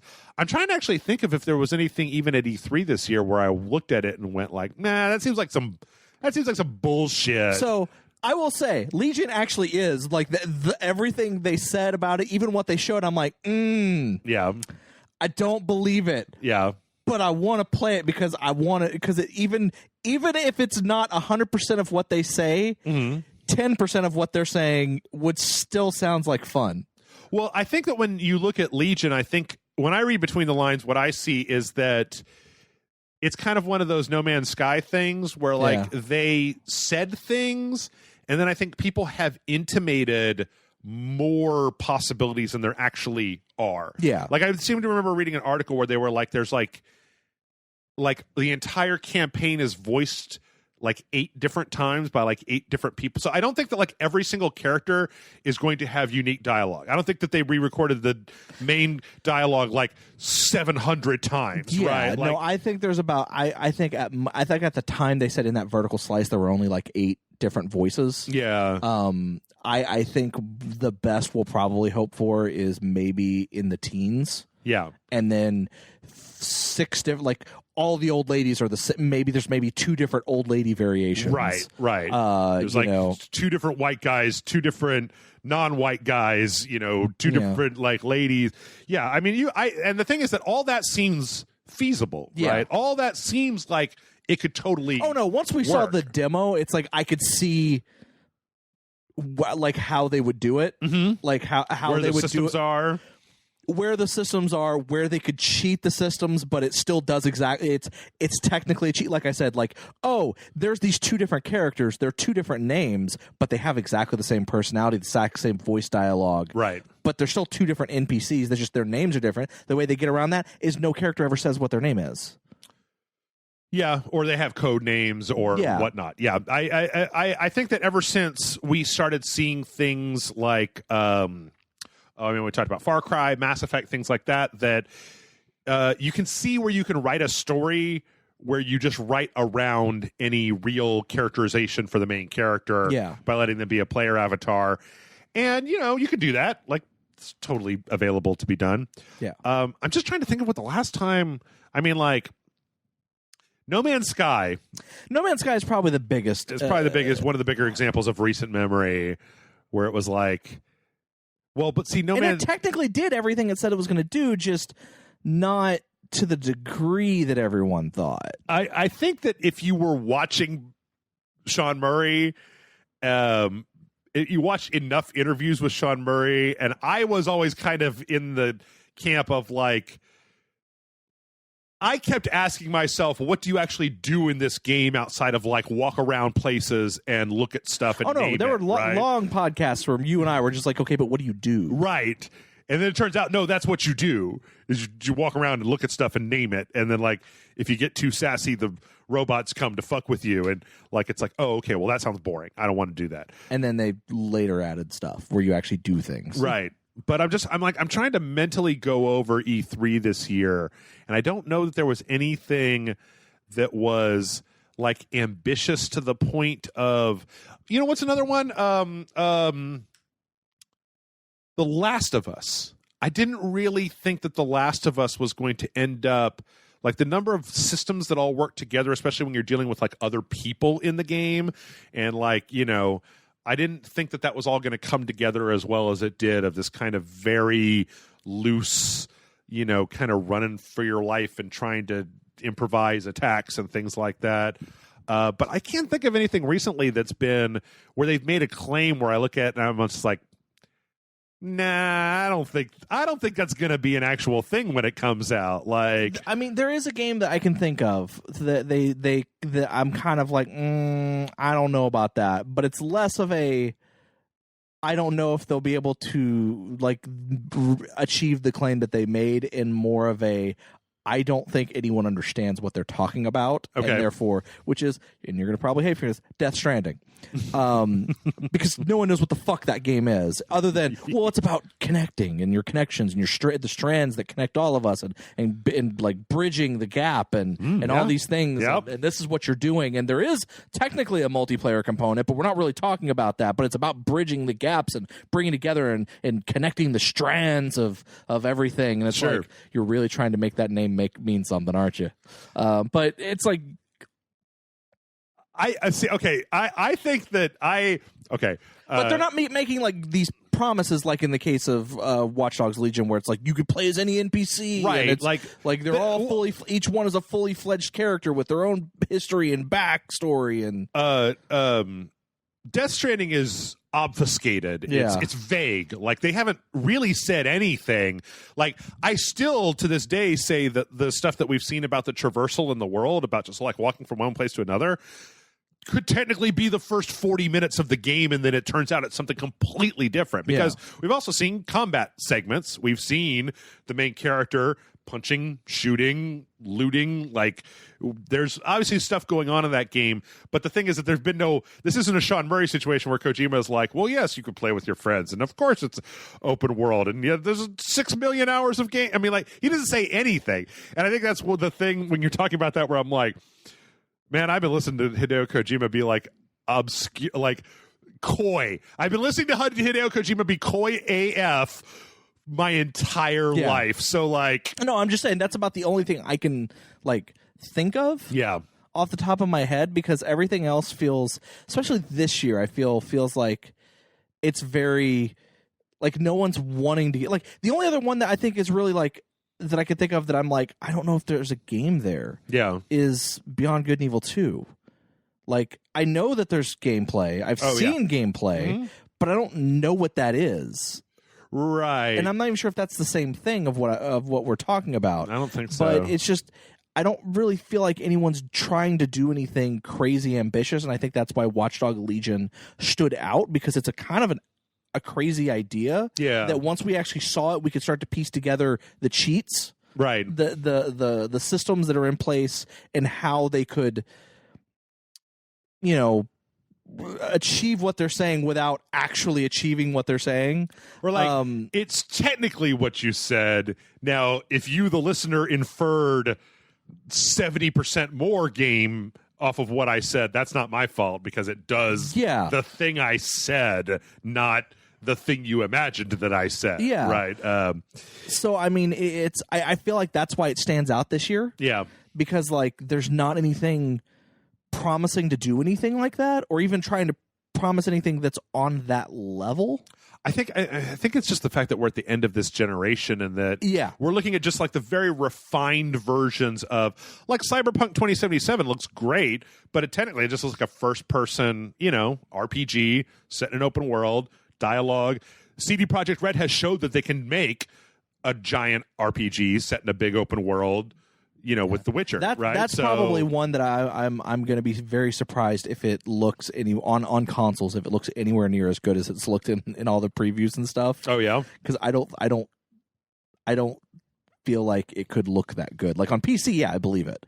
But on like consoles, maybe an Xbox One X or PS4 Pro, I don't know. But I got it. Star Citizen. Well, yeah. Yeah, of course. The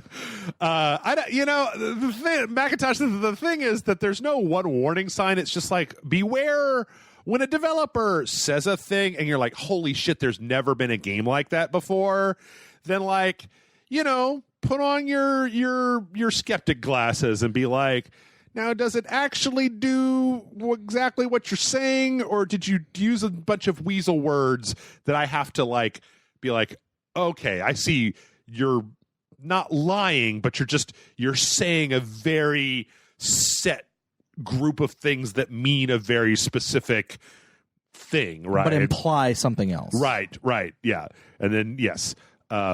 And a lot of it is just I get just experience, right? Once you've been burned enough times. But the thing is that I don't think that this current, what is this, the like 7th generation? Yeah. Is that what they call it? I don't think that the Switch, Xbox One, PS4, I mean, like outside of No Man's Sky, like what have been the other big like No, I actually agree with you on that. Overpromise, underdeliver games that we've seen, or games that made a big statement and then, or that made a big claim and then they didn't back it up, right? Destiny and Anthem? Maybe, they, but they claimed they would be fun. well, that's a whole other can of worms. Yes. No, sorry. Okay. Sorry. I had to get that in. But no. No, Anthem is actually a good one though, because there were a lot of things that they said that were going to be, about like taking the walkers out and like the way that some of the things were going to change. And that demo that they put out, what was like 2 years ago at E3, that looks kind of like, but not. I mean, obviously, I don't know.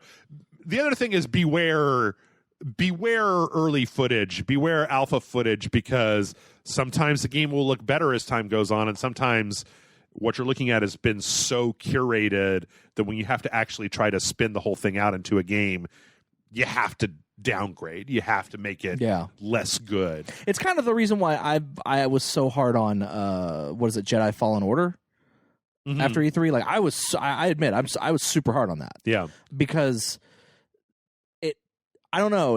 I feel like people were getting a little bit too overhyped with what they were seeing, and I'm just like, there's red flags are going up. They're saying things, but then they're also saying other things that make me think that maybe not. But I also feel like, and I'll say this, I kind of miss Peter Molyneux. Or at least people like that, where they would have this game like. But here's the thing, where Peter Molyneux is kind of a one of a kind situation. Yeah, is that he actually made good games. Like the games he made were good. They just never, some of them. Like, but Black and White 1 and 2, fucking Fable. I would say Fable 1 and 2, and to a degree 3. But was he? I don't think 3? He was involved as much as 3. But 1 and 2 were okay. It's like Fable 1 was good. It just wasn't what he said it was going to be. Oh, yeah. But what it was not bad at all. Yeah. So, I mean, I feel like Peter Molyneux had a knack for dreaming big. Yeah. And being able to salvage the failure of that big dream into something that was still good. Like he was shooting for the stars, and he ended up just making a pretty good game. Not the greatest. He was game. telling people, "I'm going to go to Mars." Ended up landing on the moon. Right. Like it's still a feat in what he did. Like it was impressive what he did. He just didn't. I don't know, John. I still can't forgive him for Milo. Where's Milo? Oh God, Peter Molyneux. I want to talk to a weird, creepy Kinect baby on my screen. Fucking Milo. Hell. But no, I admit I kind of miss the fact that you had this person who would just like come up with these batshit crazy things, and and then also power to the people that worked under him that would work their asses off to try to at least also make whatever idea he came up with, try to make it feasible, and when it wasn't feasible, help turn that into something that was at least a good game, because he's not. He's not fully responsible for making those good games. It's a whole team effort. Yeah. But whatever. But he was at least, I kind of miss that kind of level of developer that might overpromise, but still was able, because a lot of times it's I overpromise, but then I would just release a shit game. Right. Mm-hmm. And like that's what we're most. It's like at least he Homefront the revolution. Homefront period. All of Homefront. But at least in his case, he could at least. Him and his team were able to at least churn out something that ended up being fun and entertaining. I thought of another one. Ooh, yeah. HoloLens. Ah, yes. Yep. I don't know why they kept dragging that thing out like it was going to be a commercially available product because... Yeah, it's weird because they also admitted it was never meant to be a commercially available product. Yeah, like the dev kits were like $5,000 or something like that. And then the thing is that if you kept reading what they were saying, like the area that you were able to see was like it was limited, like in your field of view. Like it was limited to a certain part of your field of view. And the two options they had was either it would be wireless and limited or wired and your full field of view.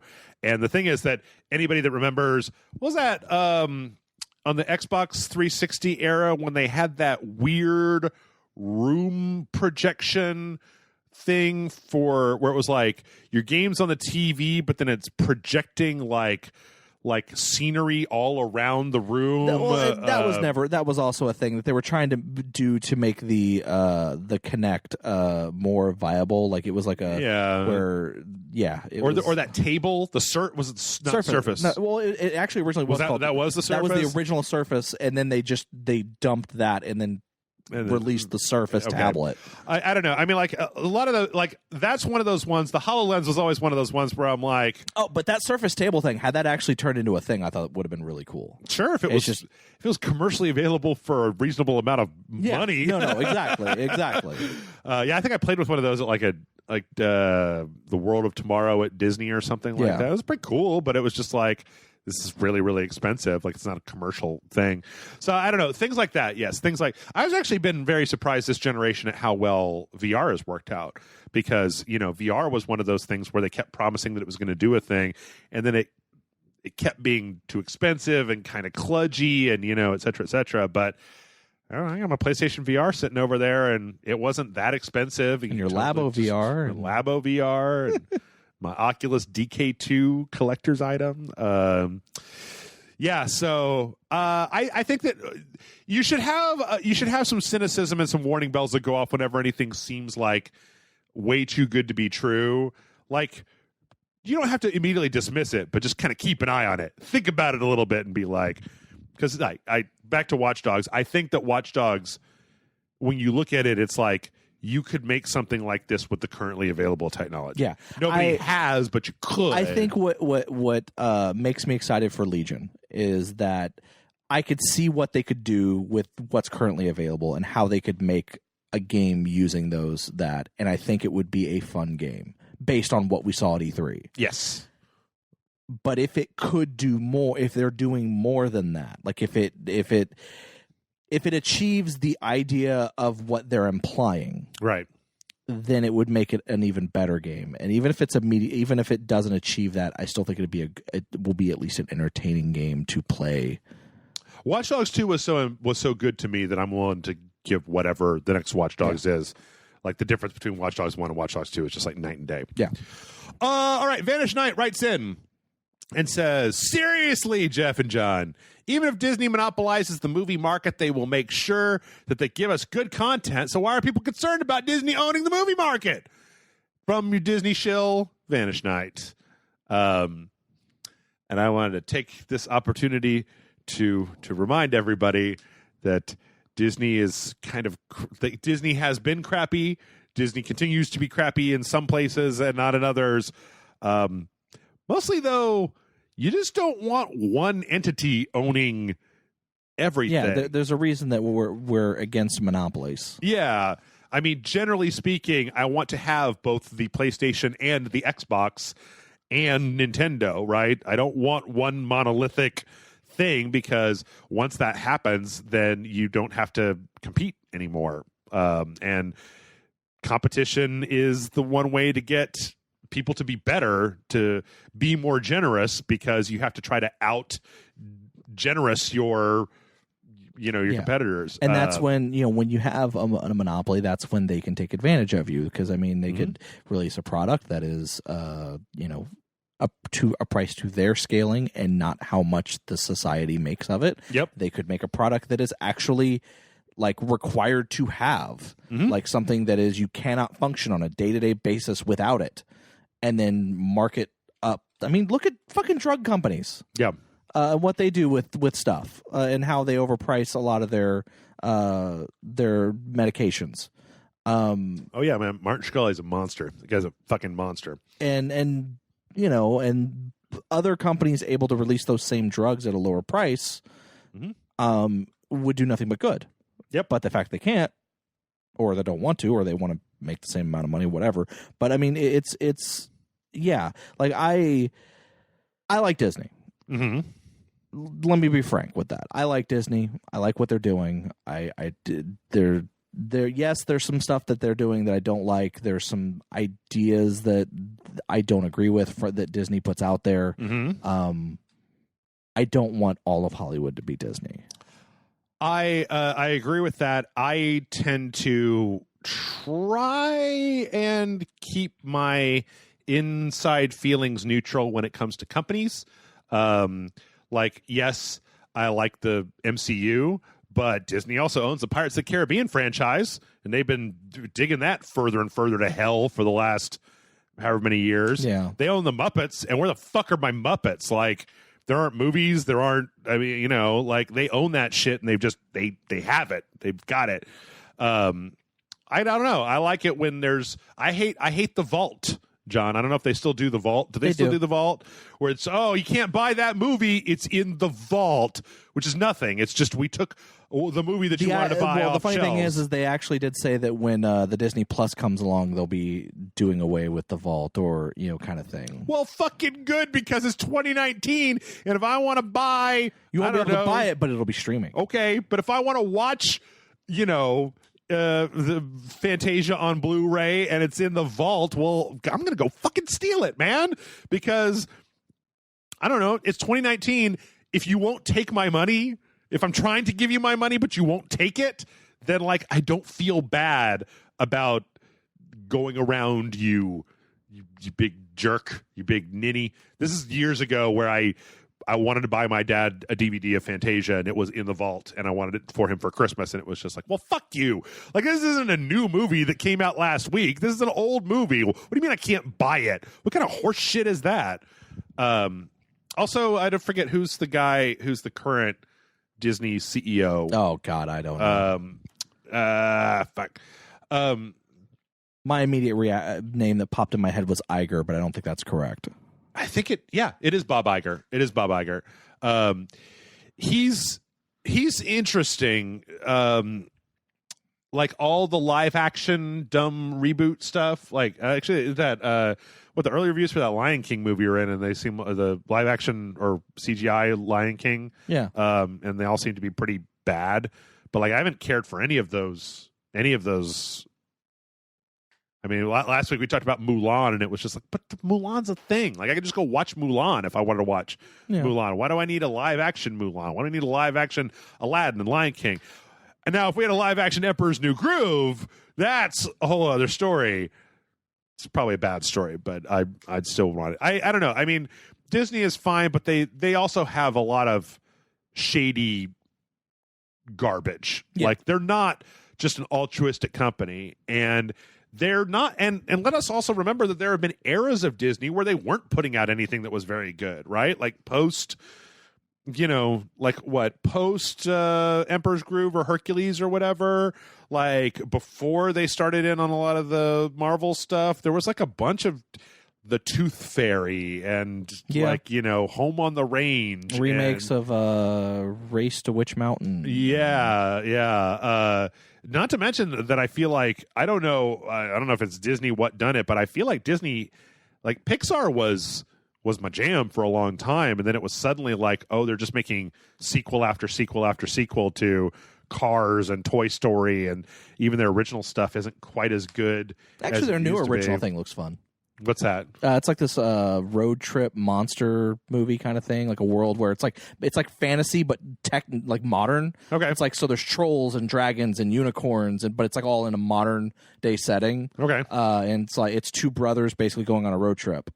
Okay. That's a new Pixar movie? Yeah. Okay. Yeah, it looks really good. Actually, when I went and saw Spider-Man Far From Home, I saw the trailer for it. How is Spider-Man Far From Home? It's all right. It's good. Yeah. I liked it. Better than the first one? I didn't really care much for the first one. I'd say it's in some ways it's better. In some ways it's about the same. I have some issues with after credit stuff, but ultimately, I thought it was a really good movie. I really like what they did with Mysterio, and there's one sequence with Mysterio in the movie that is fucking amazing.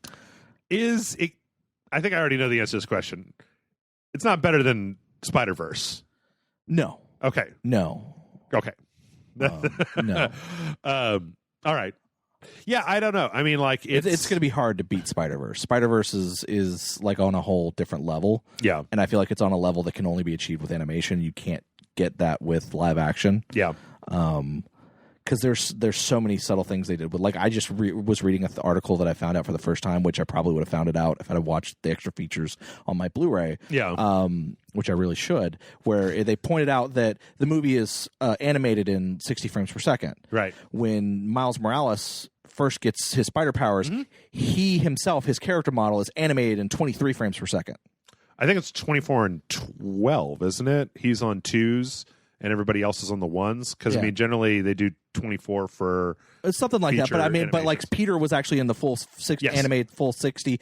And then it's not until Miles gets comfortable with his powers that he suddenly it's basically, for anybody who doesn't know what we're talking about, it's like if you were to go frame by frame, Peter Parker moves every single frame. Miles moves every other frame. It's a thing that you do in animation that creates a kind of slightly jerky-looking animation. But I didn't even notice that. I was watching the special effects guys that did the same thing. Yeah. They're talking about how, as the movie goes on, like if you look at the most striking part is when they're swinging away from the Kingpin, and it's like Miles Morales is like very jerky, right? And it's because of he only has half the frames of Peter Parker, and then I think it's like when he does the jump at the very end that he kind of goes into the full and it's just what like subtle things like that. You can't do that in live action, right?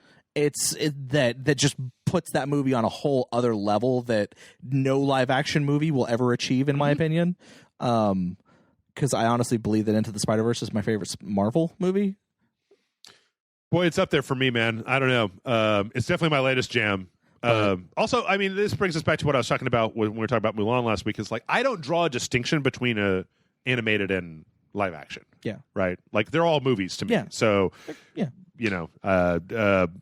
I know some people do though. I mean, I know there's some people that see anything as animated as like for children. Like I don't know. But yeah, no, it's good. I liked it. Like I said, I have some issues with the after credit stuff. But other than that, I liked it a lot. And okay. I don't want Disney to own everything.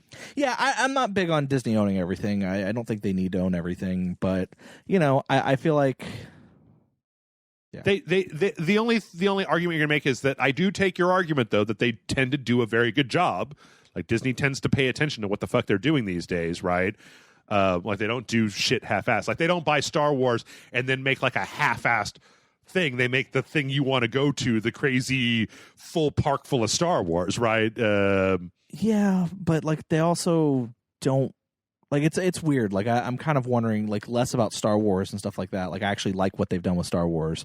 I'm kind of curious on what they're going to do with a lot of the stuff they got from Fox. Because I have a feeling that a lot of the stuff that Fox would have pushed, Disney would not. No, probably not. Especially when it comes to stuff that would be R-rated. I want to see that New Mutants movie, and I know that is it on the shelf now? That no, actually, Disney. Last I read, it was on the shelf, and then like all the actors were told that there was going to be reshoots. Further reshoots, and then they were all told that there wouldn't be any reshoots, and the movie was never coming out. And then once the Disney merger completed, Disney was like, "No, we're going to pay for you to do those reshoots that Fox reneged on." Cool, good. I don't know if that's true. Yeah, but apparently it is. So I don't know. Okay, last I'd heard. All right. Let's see. Marcus writes in and says, Hello, Jeff and John. I have been going back to old games I played alone and games I previously missed. Now, I appreciate some of these games more since I, for the first time in life ever, started playing these games online with friends and strangers. I did this with Warframe. I'm doing it again with Monster Hunter World. Playing these games with friends and strangers has significantly improved my enjoyment of the games. I've enjoyed a clan in Warframe, and they are friendly as fuck. My question is, name 2 or 3 games of any era that you enjoyed more playing online with friends or strangers than you enjoyed playing by yourself. Keep up the great work. And in Dogclay's name Marcus.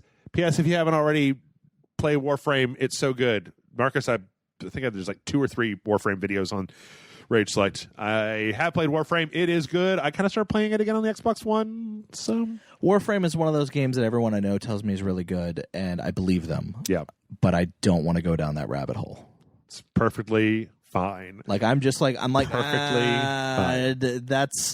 That's one I'm gonna back away from. Yep. And like not from I don't think it'll be good or that I don't think I won't enjoy it. I just don't want to go down that rabbit hole. This is going to be a really hard question. I don't think I have any game that I enjoy playing more with other people than I enjoy playing by myself. I mean, there are games I did enjoy playing with other people, but those other people were like my friends. Right. Like, like Gears of War and Halo. I liked playing those games multiplayer with my friends, with my roommate, Chuck, my former roommate, Chuck, because he's my best friend, and I liked playing those games with him. Sure. But I think I'm kind of with you. I don't really think of anything where I could play with strangers and be like, oh man, this game is so great playing with strangers.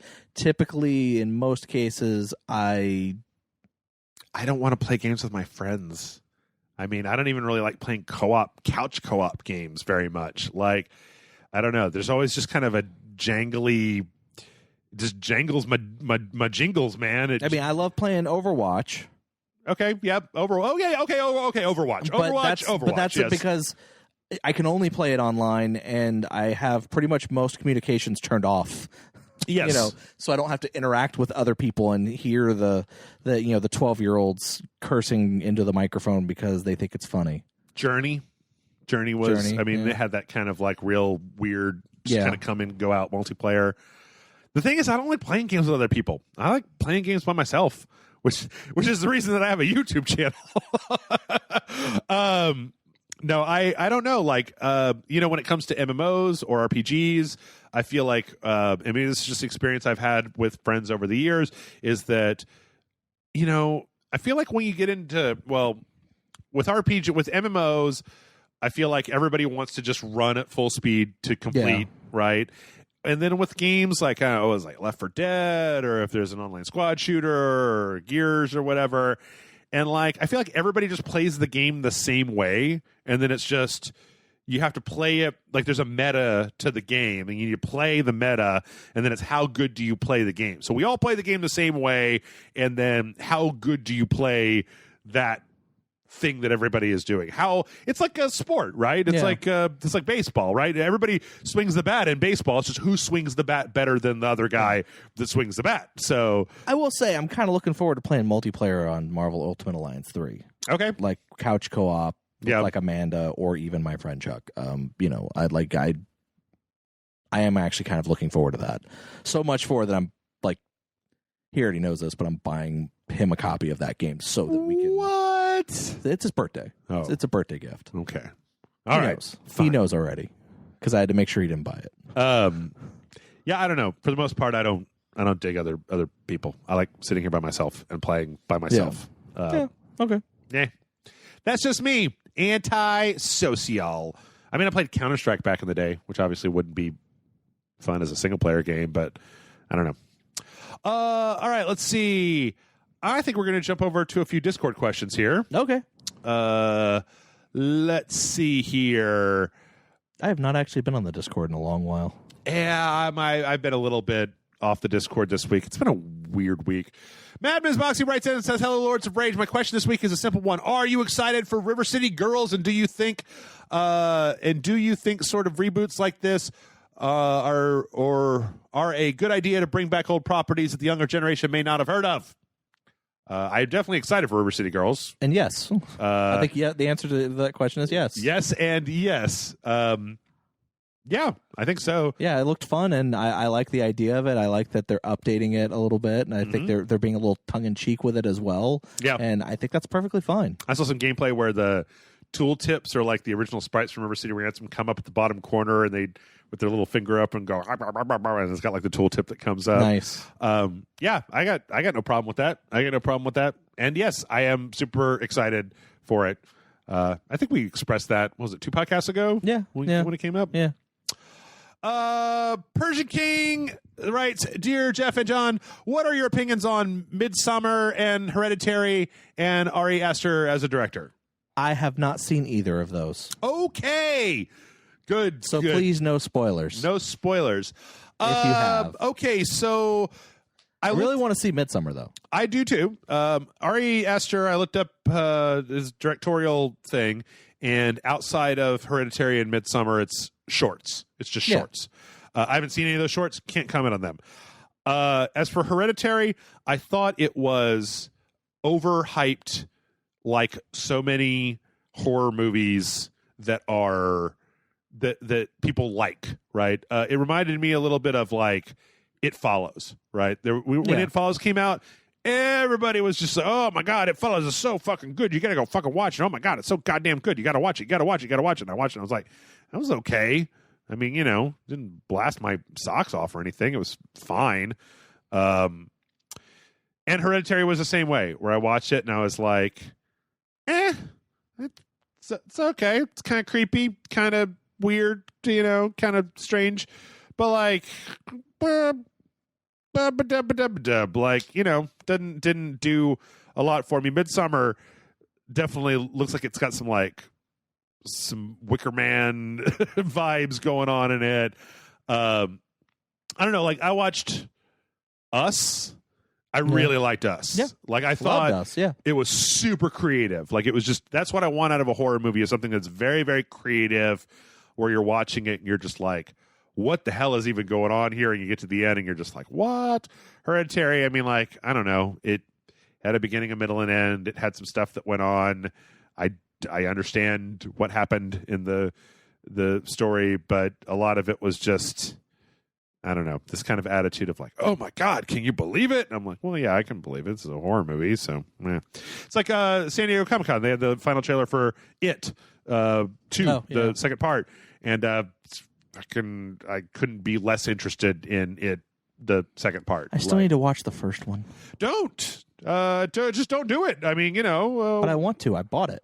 Oh, well then. It's in a stack of Blu-rays that I haven't. Well, for fuck's sake, man, if you already spent the money on it, I don't know. See, I think that I'm super picky about my horror movies, though. Yeah, I'm not. I'll watch anything, at least once. I don't know. I still haven't seen. Was that A Quiet Place? Which I know is the other one. I was trying to think. There was something else that was kind of in my brain. What's been like a really good horror movie that you've seen recently, John? I know that Amanda watches a lot of horror movies. Do you really? Oh man, go for many horror movies? Oh no, I watch just as much as she does. I mean, I watch everything she watches. I honestly don't know. Bird Box. This is the Bird Box. We didn't watch Bird Box, unfortunately. Though I heard it was good. I thought it was okay. I mean.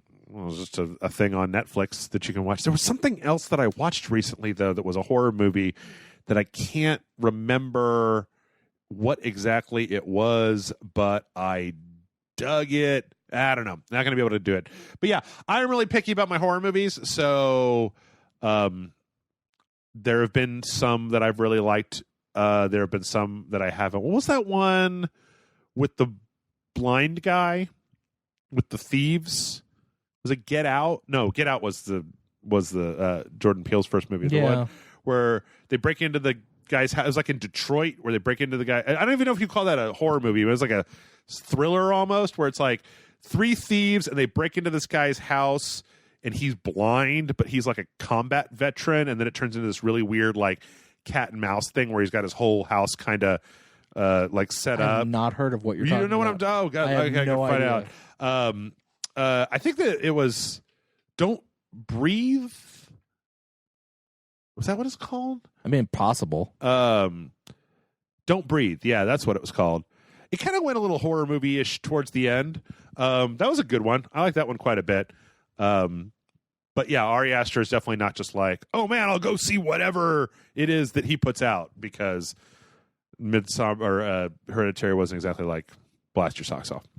Marble writes in and says, "Dear Dong Lords, any ideas for more shirts or merch? Because I really need another Rage Select tank to go to the gym. The quality of them was great. I was able to run for 7 miles and not get chafed nipples in them, unlike the other tank tops I have. Keep up the great work. Keep raging on. Loyal patron Marble." That's right, man. That's right, Marble. Rage Select, we got your nips covered. Covering your nips. No nips. No nip problems. I don't have anything at the moment that is sticking out, so I don't know. If you guys have like suggestions, maybe, I don't know. What about you, John? You got any t-shirt ideas? Probably. For Rage Select? No. Oh, okay.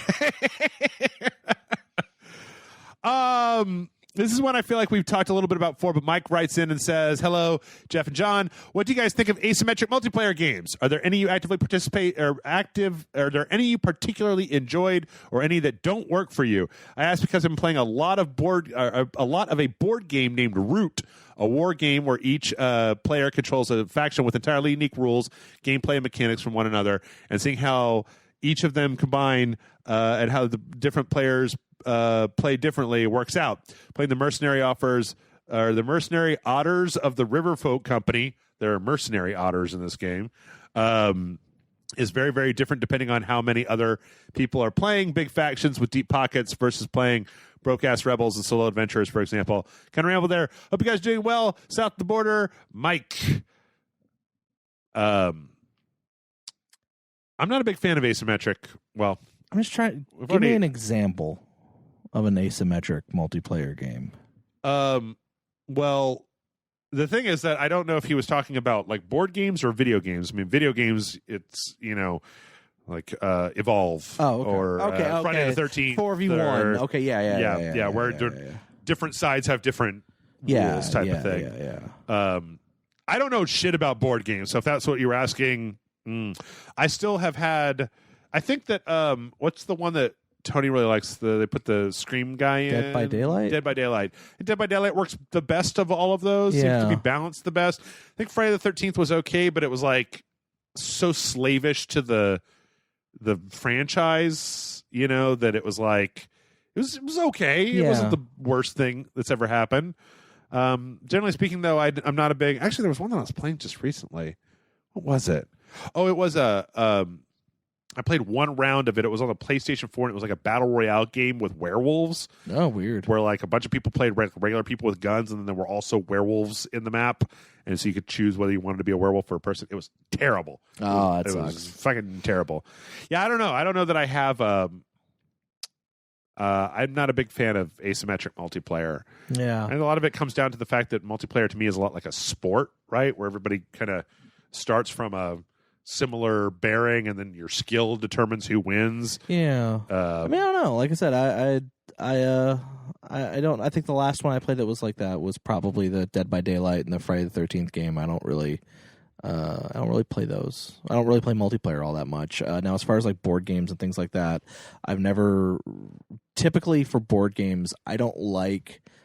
A friend of mine has a bi-monthly game night where we all go over to his place and just play a bunch of different board games. I typically don't play like it's 1v4 or anything like that. I mostly play like, it's 4 of us playing to like cooperative to achieve a goal, or it's, stupid card games, and stuff like that. Okay. I can't think of like a 1v. I think I played. There was I mean, unless you want to count like the Thing board game or the Outpost 31 Outpost 31 or the Who Goes There, which are basically the Who Goes There is based on the actual novel that the Thing is based on, and then Outpost 31 is based on the movie The Thing, John Carpenter's. Right. But they're both essentially the same game, but they do things very differently, where someone is a thing and you have to figure out, and sometimes other people can become infected and become things as you're playing. That was a lot of fun. Yeah. But And at the end of the night, it's two of you staring at each other while the house burns down. yeah, well, yeah. However, game ends, you can only play it a few times. Yeah. Illuminati. I used to play Illuminati when I was younger, and Illuminati has a thing where every faction is trying to achieve a different goal. Yeah. So it's like you're trying to achieve your own goal while stopping them, but then everybody knows everybody else's goals, and so it ends up being this lot of backstabbing. And then I just got mad one time at this guy who just convinced everybody to fuck me while he won the game, and I was like, cool. I don't want to play this game anymore. Yeah. I mean, there was also, what was it? There was that PSVR game that was a launch title that was like a werewolf game where it was like, it was a bunch of people sitting around in a circle at a campfire, and one was secretly a werewolf, and you had to figure out which. Yeah, Ubisoft. It was a Ubisoft game, I believe. Yeah. Well, also, they had the whole Playroom had a few things where it was like, they had the kaiju one where the person with the VR helmet was the kaiju, and then other people were like running away from them as they... yeah, I don't know. In general, I prefer everybody to be on kind of equal footing. There's a better sense of accomplishment in my mind for that. But Jonathan Scratch writes in and says, "What up, podcast dudes? FYI, you can skip right past this question if you want, and I'll completely understand. I've got a question about the future of the Final Fantasy series, which I know is an odd thing to ask, but bear with me for a second. Naoki Yoshida, the director of Final Fantasy XIV, and his entire crew have been assigned a new quote-unquote major project at Square. Speculation rumbling about is that it's Final Fantasy 16, and Yoshida himself has out-and-out stated that Final Fantasy shouldn't have another MMO for a long time. The general consensus is that Final Fantasy 14 is the best story in the series over 2 decades. What?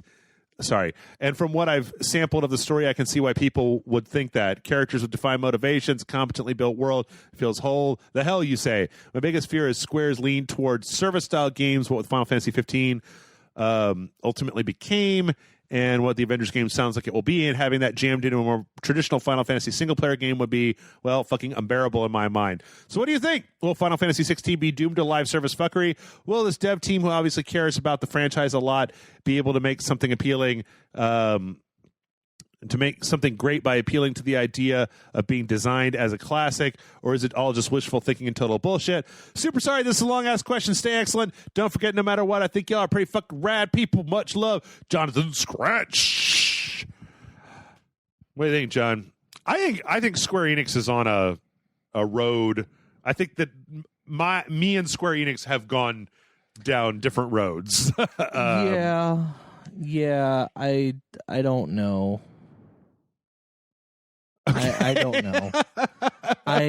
So here's the thing when it comes to Final Fantasy as a franchise. Yeah. I've liked the Final Fantasy games. Mm-hmm. I have never been in love with them. Any of them. Okay. I think that they're good games. I think there's bad games in the Final Fantasy franchise. Mm-hmm. I think there's good games. I feel like I don't know. I feel like some of them are a little bit overhyped. Mm-hmm. But that doesn't mean they're not good games, because I do think there are definitely like I do think Final Fantasy VII is a fucking great game. Yeah. I think Final Fantasy X is actually good. Where I know a lot of people didn't. I like Final Fantasy X. Yeah, I liked Final Fantasy X. I didn't play 10-2 or anything like that, but I thought Final Fantasy X was great. 9 was, but 8 was okay. No. Or do I have that backwards? I always get those mixed. 8 and 9 I always get mixed up. 9 was a throwback with all the really kind of like super deformed characters. The guy with the tail, right? Yeah. And 8 was Squall. Okay, yeah. Being a 9 was okay. Ass. 8 was kind of. I was like kind of 8. half on. Yeah. But yeah, it's like there's good and bad as far as the Final Fantasy franchise is concerned. I don't know. Like I feel like I don't. Like, those games haven't been for me since after 10. Like, I feel like every Final Fantasy... 12? Like, I never played the 12 game. I never played 12. I never played any of the 13 games. Okay. I never played any of the MMOs. So basically after 10, you just stopped. Yeah, because I didn't interest me anymore. Sure, I get you. Like, there was nothing in the trailers interested me. Yeah. Nothing... so it was just kind of one of those things where I'm just like, I don't know, these are not for me. They stop. But I mean, you don't really JRPG that much either, right? I mean, Persona, Dragon Quest, like none of those have really been your bag? Or I'm asking that as a question because I legitimately don't know. Like it's not like I feel like I've never had you come over here. I mean, and be I fucking love Chrono. The Chrono Cross and Chrono Trigger. Right. Like those games are fucking great. But those are, we're talking old as shit. Yeah, way back. I like the Valkyria Chronicles. I'm a tactical RPG guy. I like Final Fantasy Tactics is fucking great. Okay. But again, that's an older one. Yeah. I like tactical stuff. I think it's. But like, so wait, are you gonna get Fire Emblem? Are you excited for Fire Emblem? That's tactical RPG, right? Yeah, no, I'm interested in Fire Emblem, but I've never played a Fire Emblem game. Okay. Because I've never owned, like, they've only been on the 3DS, the 3DSs and DSs, and I've never actually owned, like, I never owned one when those games were coming out, so I never played them. So I'm interested in it, but I've already got other games lined up, so I'm gonna have to wait till later to play Fire Emblem. Okay. Because I got Marvel vs. Capcom 3, and I still got to finish Judgment, and probably like 4 other games coming out. I need to start Judgment. I'm like on chapter 2. But it's when it comes to JRPGs, like I don't hate them, but like I also feel like I kind of outgrew them at some point. I can see it. Like there's a point just where it's just like I don't have the patience for it anymore. Well, plus it's gotta really grab you because it's like 40 hours long, right? Like it's not a small time investment. So you want to be playing a game that you're like, man, that was okay. I spent 60 hours getting to the end of it. It was all right, and it's like, well, God, what a horrible waste of time. Like you put 60 hours into anything, you better just be like, yeah, it was the best when you get to the end of it. Yeah, like I said, it's I don't really know what to say. It's like the games aren't for me. Like I like Final Fantasy. Like if someone was like, oh man, they made a really good like if literally I wanted to like 15.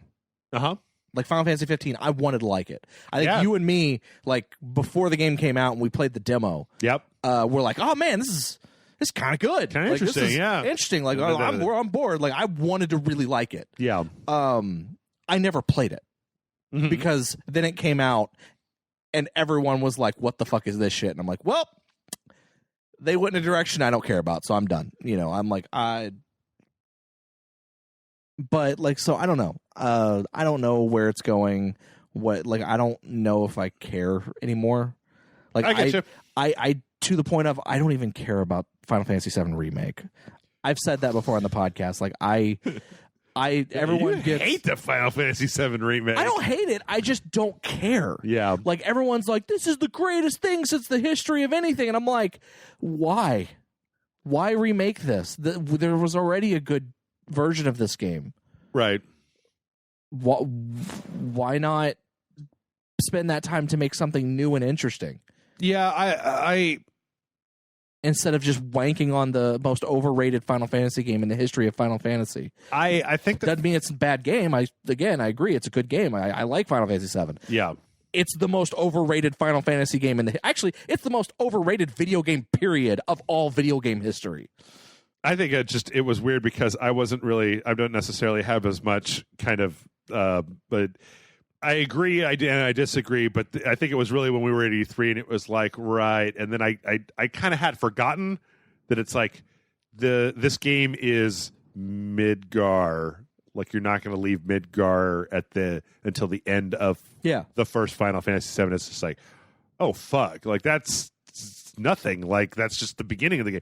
In any case, to answer Jonathan Scratch's question, I will say that I have said before that I'm tired of MMOs and games of service. No. The guy the Kingdom Hearts guy. His name I'm blanking on right now. But like, because he was the planner for Versus 13 that became 15, right? Like, so you had 14 that was MMO, you had 15 that was him. You had Kingdom Hearts 3, you got 7 that's him. Maybe down the road, I played 14. I played some of the story for 14. It was okay. I mean, it was just like life streams and crystals and fucking the darkness and shit, right? Like it's like every goddamn Final Fantasy game.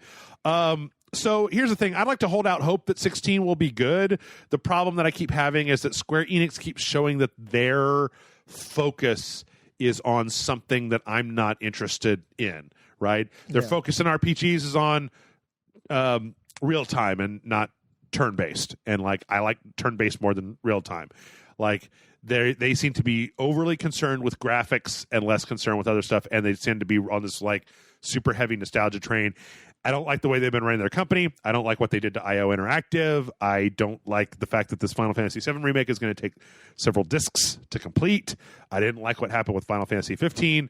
So I've been kind of like medium to about Square Enix for a while now. If you show me something and it looks good, I'll get excited. But you got to show me something that looks good first. That's what it is. Yeah.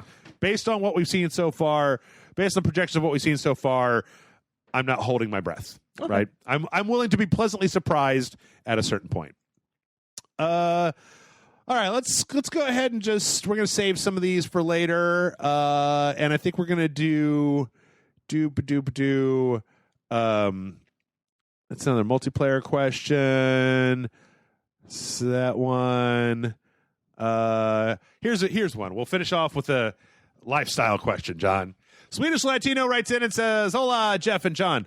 First of all, I apologize for operating heavy machinery while listening to you." Last week I said don't operate heavy machinery while you listen to the podcast. But I listen to you at work, so I have no choice. Now to my question. I was wondering what Americans do in their vacation. I think it might be quite different from what we do here in Sweden. In Sweden, we tend to go up to our summer house in the north, go fishing in the lakes, or maybe go out sailing by the Swedish coast. How do Americans pass the summers? Did you do anything like that in the summer, or did you do anything else? Thank you for my question. Sorry for any grammatical errors. English is my third language. It's impressive. That's from Swedish Latino. What do you do during the summertime, John? So typically, because I can't afford to do anything else, yes. I just work through my summer. And yes. I don't go vacation anywhere. That has actually been my life for probably up until the last 3 years. That's kind of how things have been for me. Like, I don't go anywhere. I don't go do anything. It's just summer is just a really hot time compared. Like, it's everyday normal. It's just really fucking hot outside. Uh-huh. I don't go do anything. Now, because with being married to Amanda and her being from California, she wants to go visit family. Sure. So we tend to plan vacations around that. And so vacations now are, we go to California. Usually we drive there. We take our dog with us. We stay with our family. While we're there, we go to Disneyland. We go to Universal Studios. Mm-hmm. She takes me to show me some of her favorite places that are still around in California, mm-hmm. That have not been torn down and turned into strip malls or apartment complexes or whatever. Obviously, yeah. She shows me some of that stuff. Sometimes we'll go to Houston, and I'll show her some of the places that I grew up around in Houston, and then we promise never to go back because I hate Houston. Sounds about right. Yep. Yeah. That tracks. I get it. I see the math there. Yeah. So there's that. I think 1 year we took a day trip to like San Antonio because Amanda had never been. I don't know why, but I wanted to go to the Ripley's Believe It or Not museum for some reason. Like, I just had it in my head. Like, you know what? I haven't gone since I was like 14. You know what? I am 30 something now. I want to go to fucking Ripley's Believe It or Not. And Amanda was like, so what would it take to go there? I was like, literally, we could go there for a day. We could go there. We could go visit the Alamo. Mm-hmm. We could fucking go see the Wax Museum. Sure. We could do all these things because they're all literally within the same block. Yeah. And then we come back at the end of the day because the drive is only like maybe an hour. Yeah. So it's San Antonio, right? Yeah, San Antonio. Yeah. So that's an hour or 2 hours, something like that. Yeah. So I mean, that's like we did that 1 year, and then I think we had planned to make more day trips, like where we just spend a day and see where we could go in a day and go do something crazy in Texas. You could always watch The Day Tripper, the TV show all about taking day trips in Texas that yours truly did the opening title sequence for. It was my first animation job. Nice. With Chet Garner. Sorry. Now my animation teacher does the animations for it. Yeah. So anyway, sorry. No. It's typically for me, and I don't know, I'm not a typical person because, like I said, for the most part, I didn't do vacations. Now it's like sometimes we do it based around conventions. Like, I know last year we went to Power Morphicon for Power Rangers. A different year we went for San Diego Comic-Con because I had never been and I wanted to go to at least one, and I went to one, and I'm like, hey, I don't need to go anymore outside of wanting the exclusive stuff that's sold at San Diego Comic-Con, like that fucking Optimus Prime painted up to look like a Ghostbuster vehicle, Ectotron Prime. Yeah. Outside of one that, and then like the other exclusive stuff that's there, outside of that stuff, don't need to go back. It's too many crowds. But so typically we don't. I mean, it's kind of that's it. Like we go visit family for vacation, like in other places, out of state or in another city, and then we maybe go sightseeing or go to a museum, and then we go back home. Yeah. I'm glad that you had stuff to say because I don't have anything to say. It's hot as balls in Texas, and I don't like being hot. I like my balls cold, not hot. So during the summertime in Texas, it gets up to like 1,000,000 degrees every day. I can't walk my dog until midnight, and it's usually 87 degrees Fahrenheit at midnight, which should tell you something. How hot it is at midnight. It doesn't get much below 80 during the summer, even in the dead of night, which means during the day it tends to be somewhere between 90 and sometimes over 100. So, like, just chilling out in the world is not fun for somebody who, one, doesn't like the daytime, and two, doesn't like hot. So I tend to cavern up in my cavern during the summertime.